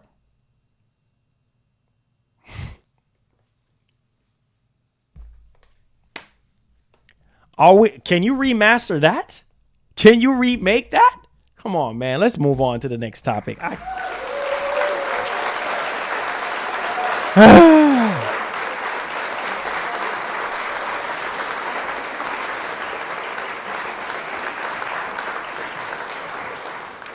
All I'm saying is, in my closing, I hope Sony comes out heavy this year. This is their 30th anniversary. I will forever love PlayStation. Always and forever will. One of my favorite platforms next to Nintendo and Xbox. I want them to do better. I want Sony to really come out swinging this year. I really do. I really hope. Not going to get my hopes up. But I would like for Sony to act like they still want this and really show us some really amazing games. They show us what you've been holding back on. Because this guys like The Snitch, guys like Tom Henderson said, oh yeah, they pulled this game from the showcase. They pulled that game from the showcase. Okay, you pull all these games from the showcases. I want to see those games now. This is the year for Sony to go all out this year. Forget holding back. Show us what you're made of. Microsoft ain't playing around. They're done playing around. Hellblade is a threat. A lot of the games that they have in their arsenal right now is a threat. A lot of people in the industry have been saying, which is true, Microsoft have the better first party lineup, right? Than Sony does. Sony only have 2 first party games. Arrowhead, which they recently acquired, which is Helldivers, and Firewalk, which is working on Concord. That is it. Everybody knows this. Everything else is second and third party. We all know this. Why do we act like we don't know this? We don't have a clear roadmap of first party games. We haven't seen what Sucker Punch is working on. We haven't seen what Ben is working on. You see what I'm saying? You see what I'm saying? We haven't seen what Ben is working on. We haven't seen what Sucker Punch. We don't know what Sony Santa Monica is up to. A lot of Sony studios that they have, we don't know. We don't know. We will. Come on, man. I can't. Guerrilla Games, well, they're going to keep making Horizon. Can you guys do something with Killzone? Why y'all treating Killzone like Killzone never exists? I'm tired of freaking Horizon. I can't be. Let me see in the chat right now. How many of you guys are tired of? I'm tired of Horizon. I'm tired. At least I'm tired. I am tired. Can you stop treating Killzone like it never existed? Stop treating. It pisses me off. Stop. I understand Horizon is making bank and you're doing TV shows and this. Can you do something with Killzone, please? Tired of it, man. Yeah, a lot of you dudes can agree. Tired of it. Devastator says, Need for Speed Most Wanted and Carbon Remaster need that. Yeah, right. Ain't gonna happen. Which I heard that they're doing something with Most Wanted, so we'll see on that one. He says, MGN, how to stop a remake PS5 should be backwards compatible. Yeah, right. Or I've seen they're talking about PS5 Pro to have backwards compatibility to PS3 natively. Yeah, okay, keep thinking that. Killer Ninja, thank you so much for the 8 months. Says Marlon, I want remakes and remasters of Killzone, Resistance, SOCOM, Sly Cooper Collection, Jack and Daxter, Mod Nation Racers. Oh, wow. Mod Nation Racers was from PS3. A lot of you dudes, and let me stop talking, man. Oh, I got a retro. Wait until when we bring back Retro Thursdays. Retro Thursdays is going to consist of this. Retro gaming talk and showing off old systems. You're going to see how well that stream does once we start talking about, we're going to show the industry how bad people want nostalgia. Wait until we start doing Retro Thursdays. I like to write stuff down and make it plain so I can remember to do it. Watch when we do the Retro Thursday streams and watch how many of you dudes are going to be like, oh man, I want this, I want that. Retro stuff always do well on the channel. We can talk about retro stuff all day long.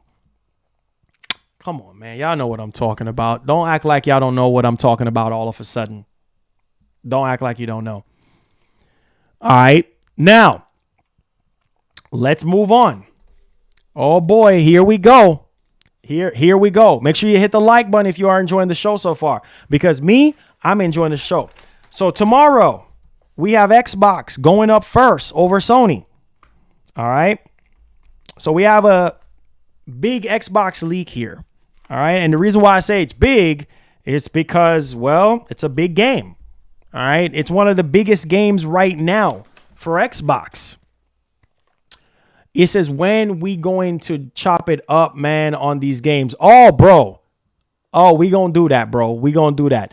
Send me a message again on PlayStation so I know it's you, because I was trying to look for your account. That's why I'd ask you what your name was on PSN. But yeah, send me a message. Message me on PlayStation so we could chop it up about these games.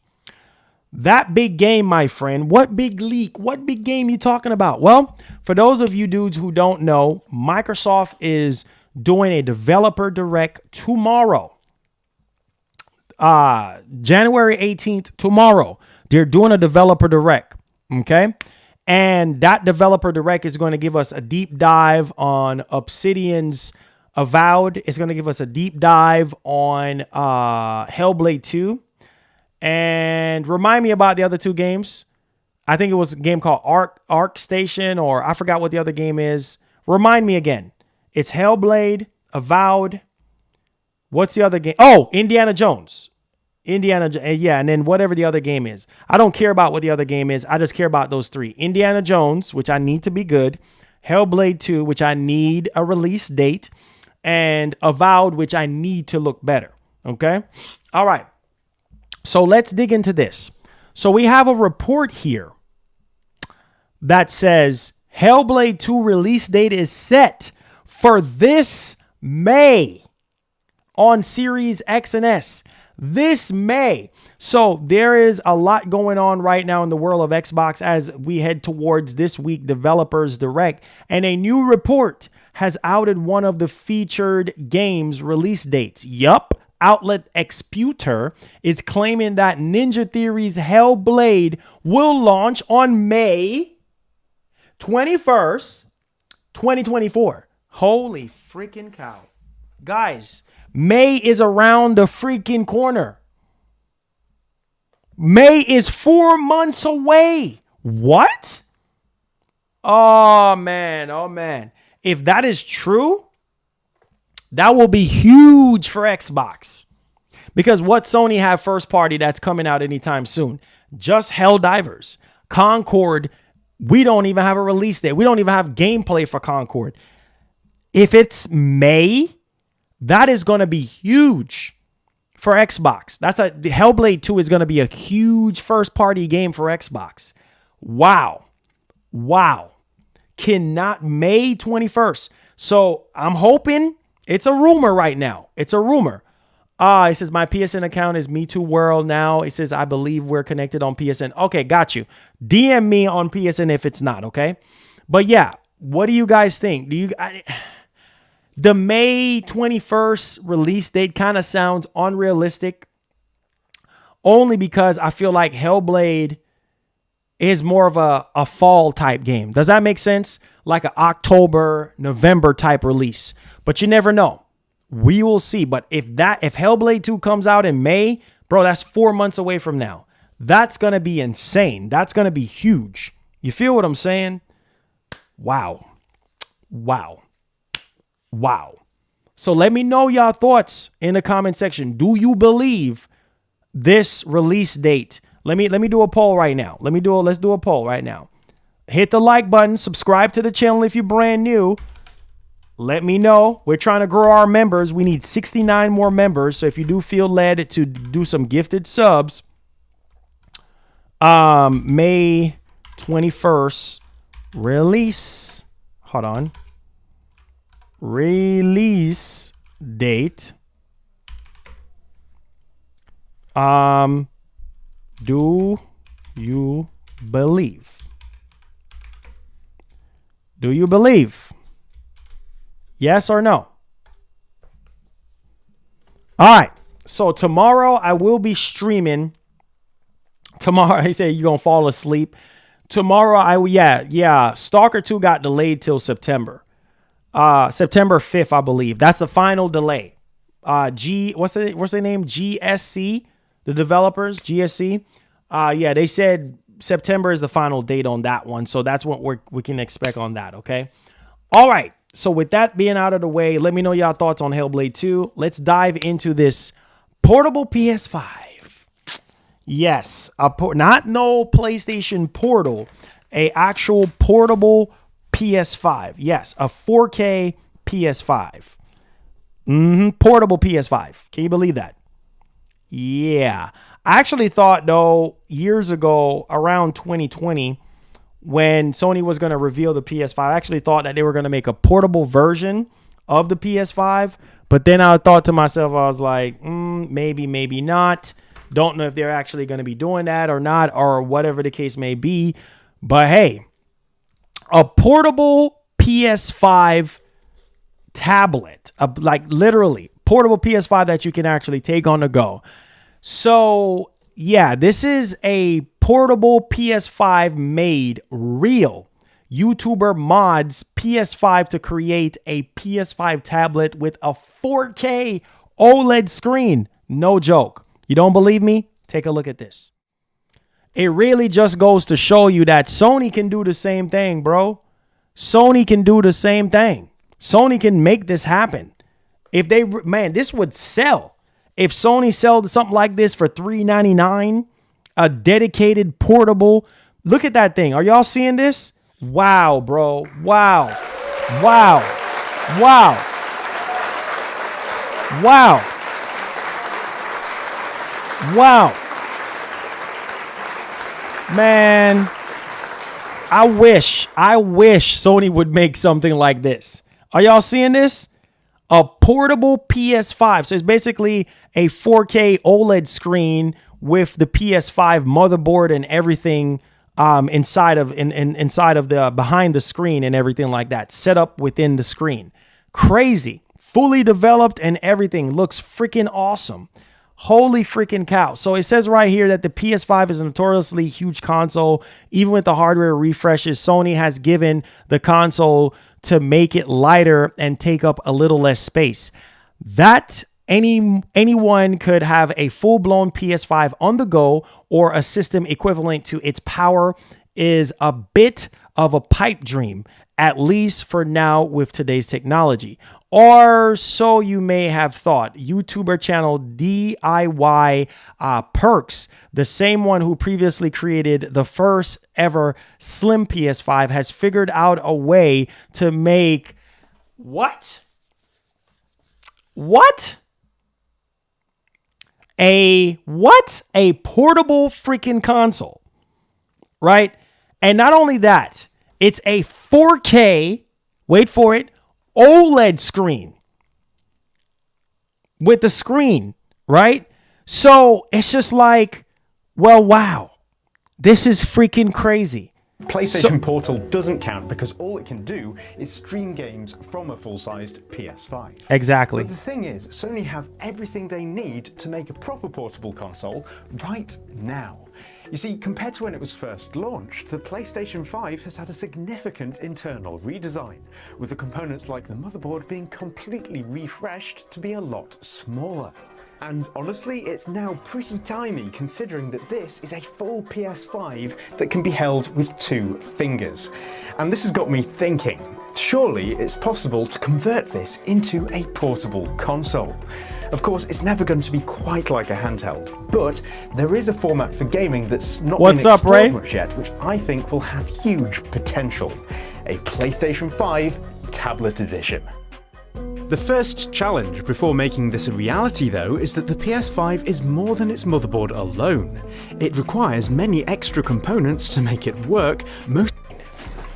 Now, the problem with LCDs, and why I don't really want to use one, is that they suffer from motion smearing and poor black level performance. So instead, the world's first PlayStation 5 Tablet Edition. That's pretty cool. My first impression is the brilliance of the screen. Being OLED, it of course has inky dark blacks for vibrant colour rendition, but as it's full 4K as well, it really takes advantage of the PS5's insane rendering power, and it looks incredibly sharp. 4K portable gaming? Man, this is pretty unique. Oh, listen to the subwoofer! 3, 2, let's go! Here we go. Whoa! Oh man, this is crazy! Just to prove it, no display cable, just a power cable, and yeah, full PS5 in a nice portable package. That's crazy, man. The best thing about this form factor is that it's portable enough to actually be a social experience. You're not bound to a TV, so it can be used pretty much anywhere. Perfect for sharing a gaming experience with friends. So you're going for the same thing. Go, come on! Oh, no!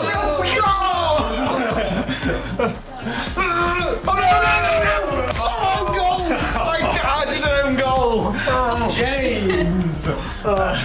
This is in stark contrast to the solo and potentially lonely experience you get with most other portable gaming consoles. And it really is a super unique experience that brings a lot of fun to the table. What's even more remarkable is just how quiet it is. Thanks to the large heatsinks and 3 bi-directional fans, it makes far less noise than you'd expect. Here's a comparison to a high-end laptop that doesn't even draw as much power.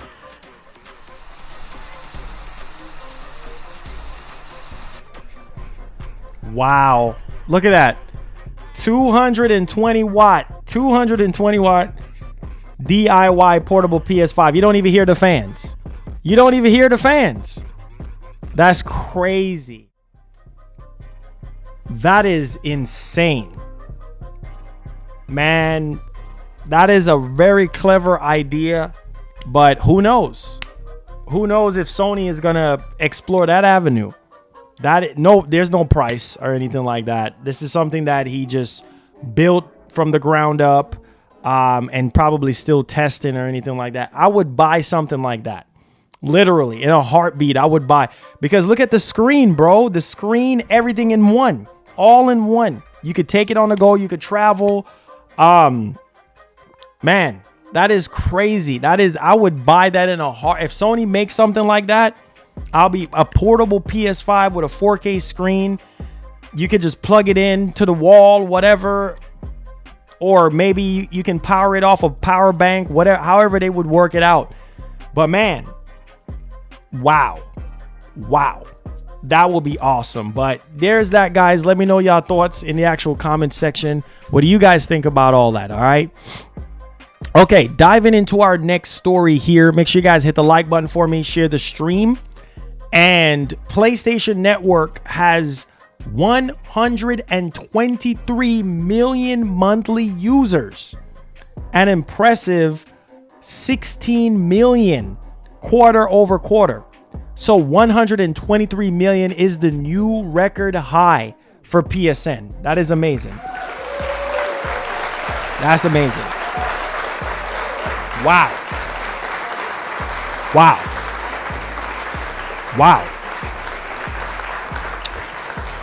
Also, wanted to go over some quick news here.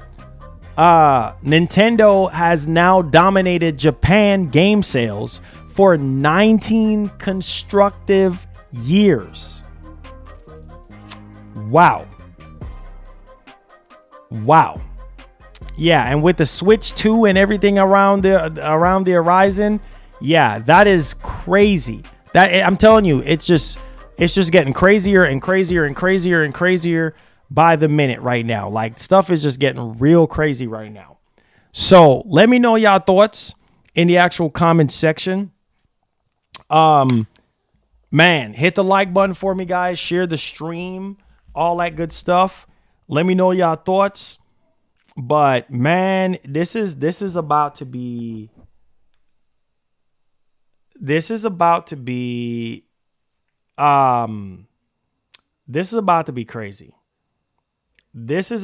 crazy. Yeah. This is about to be crazy, man. Like, I don't know.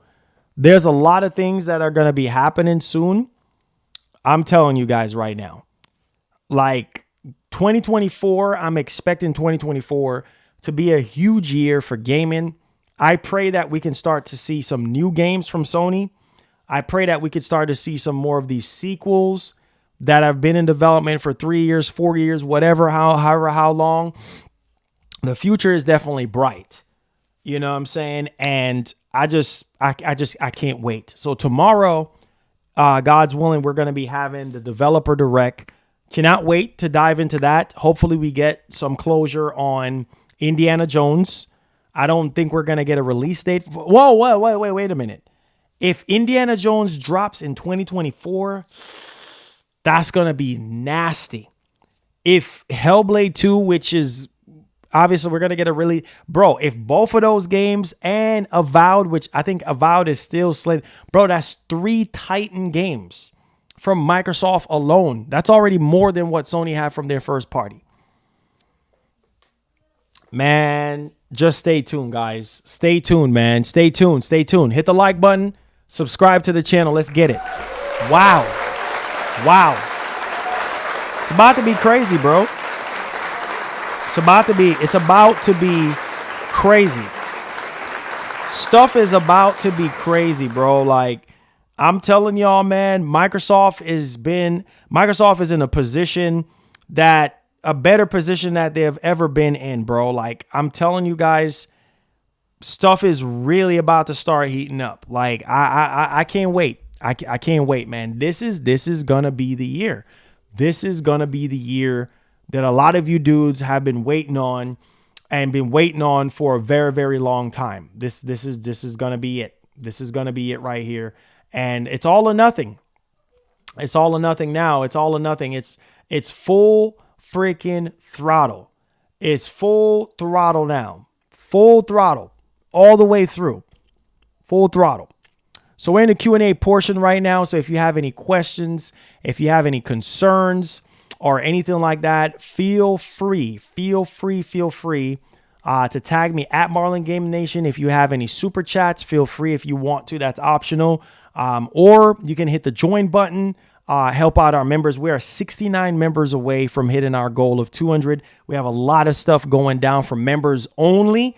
Exclusive access to content, exclusive access to streams, tons of giveaways, music, tons of stuff that I'm working with other companies. So if you feel led, please feel free to help out wherever you see fit. Everything is optional at the end of the day. But if you did enjoy the content, hit the like button, subscribe to the channel, come in with your questions, tag me at Marlin Gaming Nation. All right. So Snoop says, what's up with PS5 struggling to do 120 FPS on 2D games? Prince of Persia struggling? What do you mean struggling?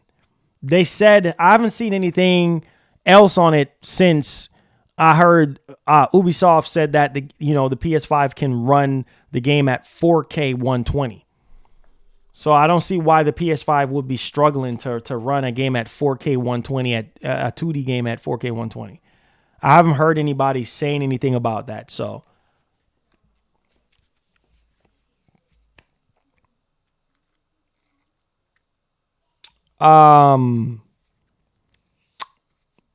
Digital Foundry said that? Wow. Well, that's a developer thing. I mean, just like with the Series X, man, like it boils down to the developer. I do believe that the PS5 can do 4K 120. So can the Series X. Both consoles can do 4K 120. It just matters on the game and the developer. So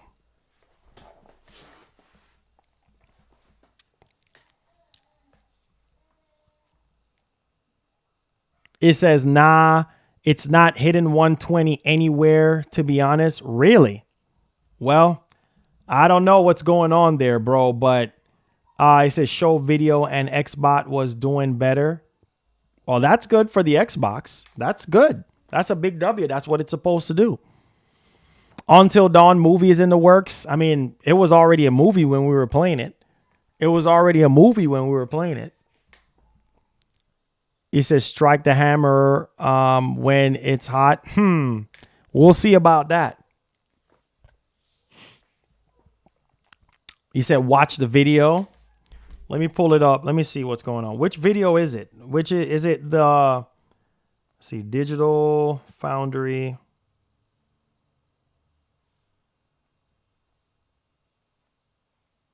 Which video is it? What's the video called? Oh, Prince of Persia: The Lost Crown. Okay, hold on.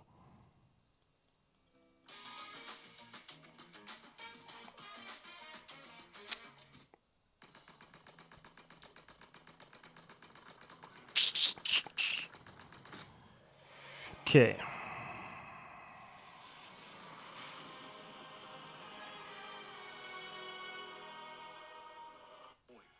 Compared to Rayman, the team has shifted towards a search action style of game design.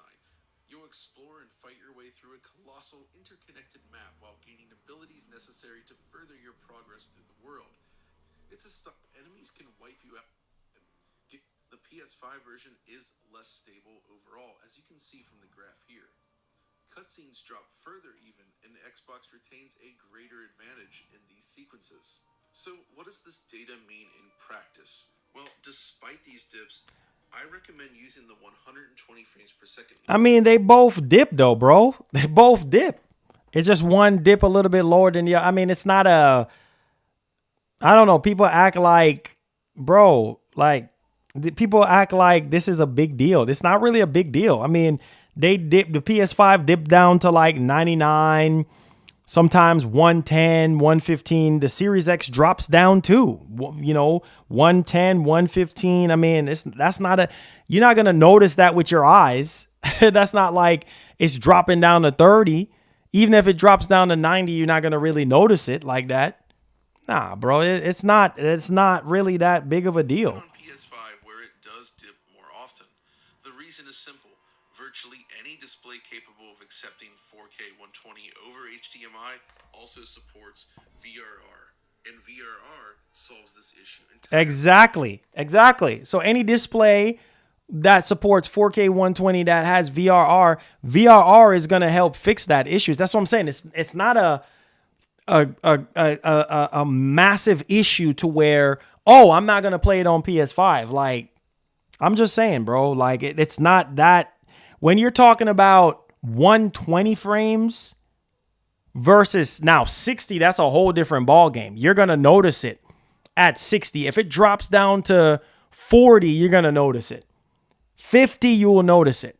But 120, bro, I mean, losing 15 frames or 10 frames here and there at 120 is not really that big of a deal, or even 20 frames when it's already at 120. If you have VRR and stuff like that, I mean, you're not going to really notice it. So it's not a deal breaker. It's not a deal breaker. So I don't see what the big deal is. I mean, if that's the case, buy it on Series X.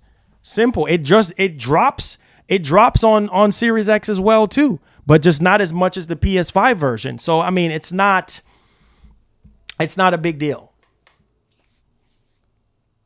It's not a big deal. So I mean, you said, Marlon, it's that fanboy nonsense. It's not a big deal. I don't see, like I said, if this was the Series X that's dropping frames just like the PS5, it's not a big deal. Even if it was the Series X, because you have VRR. That's what you have VRR for. So it's not that big of 120 frames. Losing 10 or 15 or 20 frames you're not going to notice it with your eyes, with your natural eyes. You're not going to notice it, especially when you have VRR in place. Like, it's not that serious. Now, dropping 15, 20 frames from 60 frames, oh, that's noticeable.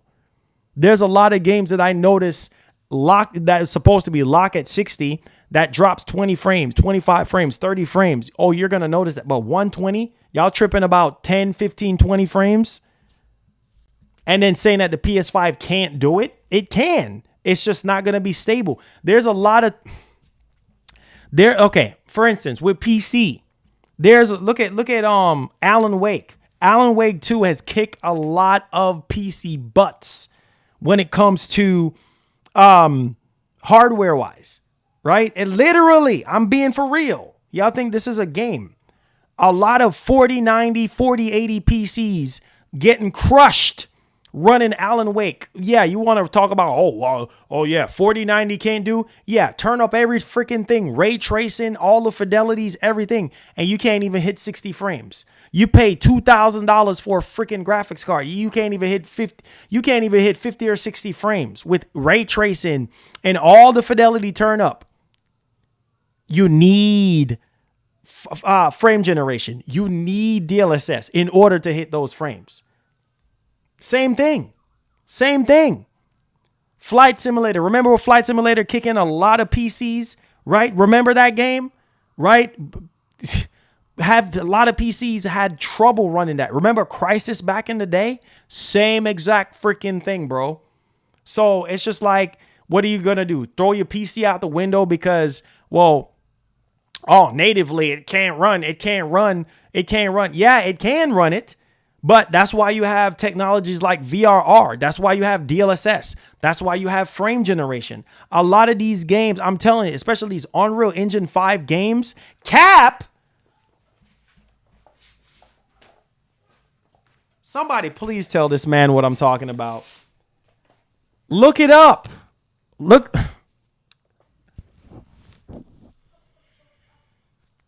Cap? How is it cap? Cap? Look it up if you think I'm lying. Look up Alan Wake running on a 4090 with at 4K with ray tracing with all the bells and whistles turned on, no DLSS, No freaking frame generation. And it ain't even running at 60 with max ultra settings. What? You crazy out your mind, bruh.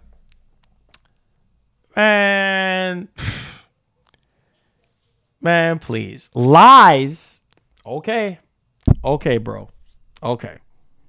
Lies. Okay.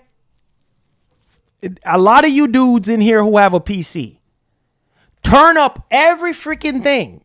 Play that 4K. Turn every settings to ultra. No frame generation. No DLSS. And see if you hit 60 frames. See if you hit 60 frames. You ain't gonna do it. You're not gonna do it without frame gen or DLSS. You're not. There's a lot of games on PC. You can't, with ray tracing, with everything turned up, you're not gonna get 60 frames. You have to either turn some of the settings down or rely on DLSS. Period. Or frame generation. Period. And talking about cap. Okay, bro. Okay. And whatever, bro. Whatever. Talking about cap. What are you talking about, cap? A lot. Look at Phantom Liberty. Look at Cyberpunk. What are you talking about? What are you talking about? Even Cyberpunk, to this day, that game gives PCs a run for its freaking money. A lot of these PCs can't even run Cyberpunk at 60 frames with everything turned up on ultra settings, ray tracing, every demanding thing that you can turn up. It can run it at 60 frames. Cannot without DLSS, without frame gen. Even Starfield was giving PCs a lot of issues. And y'all, man, listen to me, bro. Nah, don't even waste your time emailing me anything, bro. Don't even waste your time emailing me anything. Because listen, bro. Listen. Okay, let me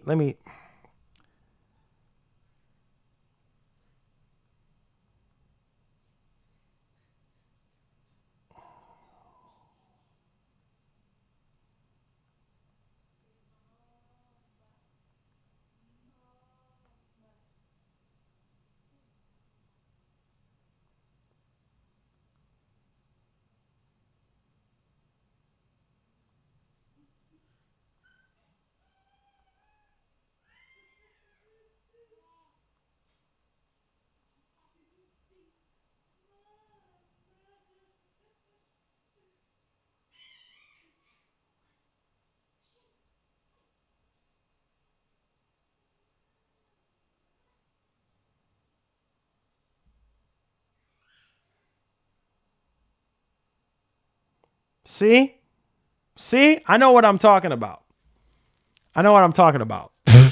With everything maxed out, with Alan Wake, DLAA, everything, all the bells and whistles, I'm getting around 45 FPS to 60 FPS. You're not even getting a locked 60. And this is probably with DLSS, see? Even on a 4090, you probably need to have DLSS upscale turned on.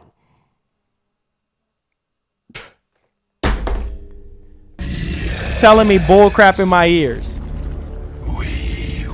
You telling me bullcrap in my ears. Even if you have all the bells and whistles to eliminate, welcome back to the elite part of the nation. That's 68. We need 68 more members to go. Thank you so much for being a member. Eliminate. Welcome back, my brother. Even with everything turned up, you still need to have DLSS. Hear what they saying on Reddit. You still need to have DLSS on in order to hit anything at 60 or above. Period. So it's like, wait, what? Nah, bro. Nah. So that's why my argument is that you know, y'all tripping about PS5 can't run. Oh Lord, PS5 cannot run Prince of Persia. It can't run Prince of Persia at 4K one. Of course, it's gonna drop depending on the scene. Every game drops frames in some way or some form. Some games drop more, some games drop less, depending on how demanding the game is. Right? So to say it can't run, yes, it can, but it's just depending on the actual scene, depending on what's going on. I'm just saying. Right? But to say that it can't, come on, man. Like, that's crazy. There's a lot of games that runs on Series X that drop frames as well. Right? Because of, well, maybe it wasn't optimized correctly, or depending on how demanding the game is. But if you have things like VRR, that should help smoothen things out. I don't know, man. That's crazy, bro. That is crazy. That's crazy. It says, when Series X struggle on 60 FPS then? There's a lot of third-party games that both Series X and PS5 struggle to keep up at 60 frames. Elden Ring is one of those games that game was very demanding, right? And even the almighty Series X, from time to time, it dropped below 60.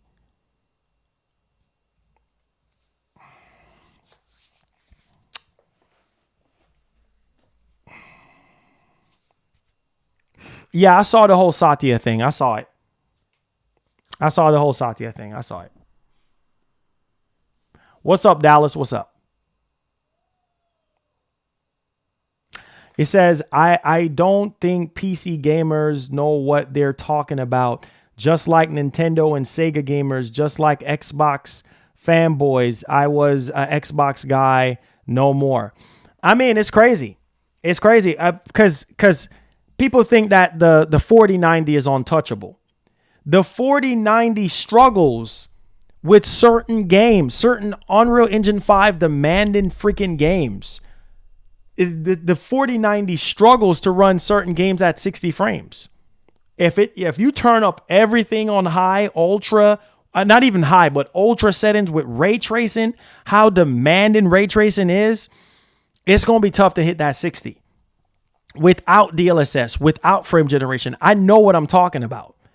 There are obviously going to be certain games where you max the settings out and you still hit 60. But for the general demanding games like, Alan Wake 2 or Flight Simulator or certain, what was that game called? Lords of the Fallen. You know what I mean? Those type of games are very demanding games on PC. Sean Taylor, what's up? Very demanding. And most of the times you can't even hit a stable 60. You see what I'm saying? So to sit there and say, oh, my PC can't run this game because it can't hold a stable 60. It can run it, but it's just not going to be stable. That's why you have technology like frame generation and DLSS. And that's why I'm happy that Sony is working on this new upscaling technology that they're working on to be able to give us even higher FPS. Come on, man. Y'all, come on, man. He says Alan Wake 2 was fixed for PS5. No more frame drops. Oh, that's awesome to hear. He said, Marlon, does Starfield run great on PC? Well, they updated it now. So yeah, for sure. They have all sorts of update for it. They updated it to DLSS 3. And so yeah, it runs better now than it was running before.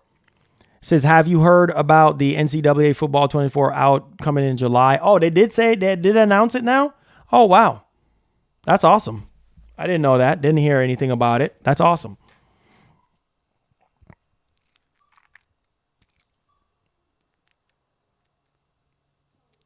That's awesome.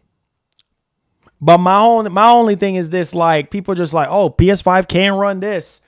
Like, yes, it can. It might not run it at a stable frame rate that you would like. I mean, it still drops frames on Series X too, but just not as much as PlayStation. So, I mean, if 20 frames from 120 FPS is if 100 frames is not good enough and you're complaining about that, then you don't need to be gaming, period. because no matter if it's PC, no matter if it's consoles, frames are going to drop. Yes, we would like, that's why you see people demand 60 FPS as a standard. Why do you think people are demanding 60 FPS as a standard? Because it's smoother. Game run like butter at 60 versus 30. Because if frames start dropping at 30 FPS, you got an issue. You got a problem. It's going to run like garbage. But either way, I'm done talking for today. Thank you guys for the love. Thank y'all for the support. Make sure y'all hit the like button, hit the share button, turn on that post notification bell on all. God's willing, we'll be back here tomorrow for the Xbox Direct. We're going to be streaming that. We're going to see when Hellblade 2 is going to be coming out. Hopefully, Indiana Jones do look really, really, really good. And can't wait. From what we're hearing, according to the rumors, is that it's dropping this year. So cannot wait to see Hellblade, Avowed, and Indiana Jones. All right. So love you guys. Make sure you be back here tomorrow. We'll try to do our best to keep you guys in the loop of things. So thank y'all so much for the support and everything. And let's keep it gaming. All right. Let's keep on having these discussions and everything. And yeah, peace. Let me know y'all thoughts in the comment section. And we out, man. Peace. We out.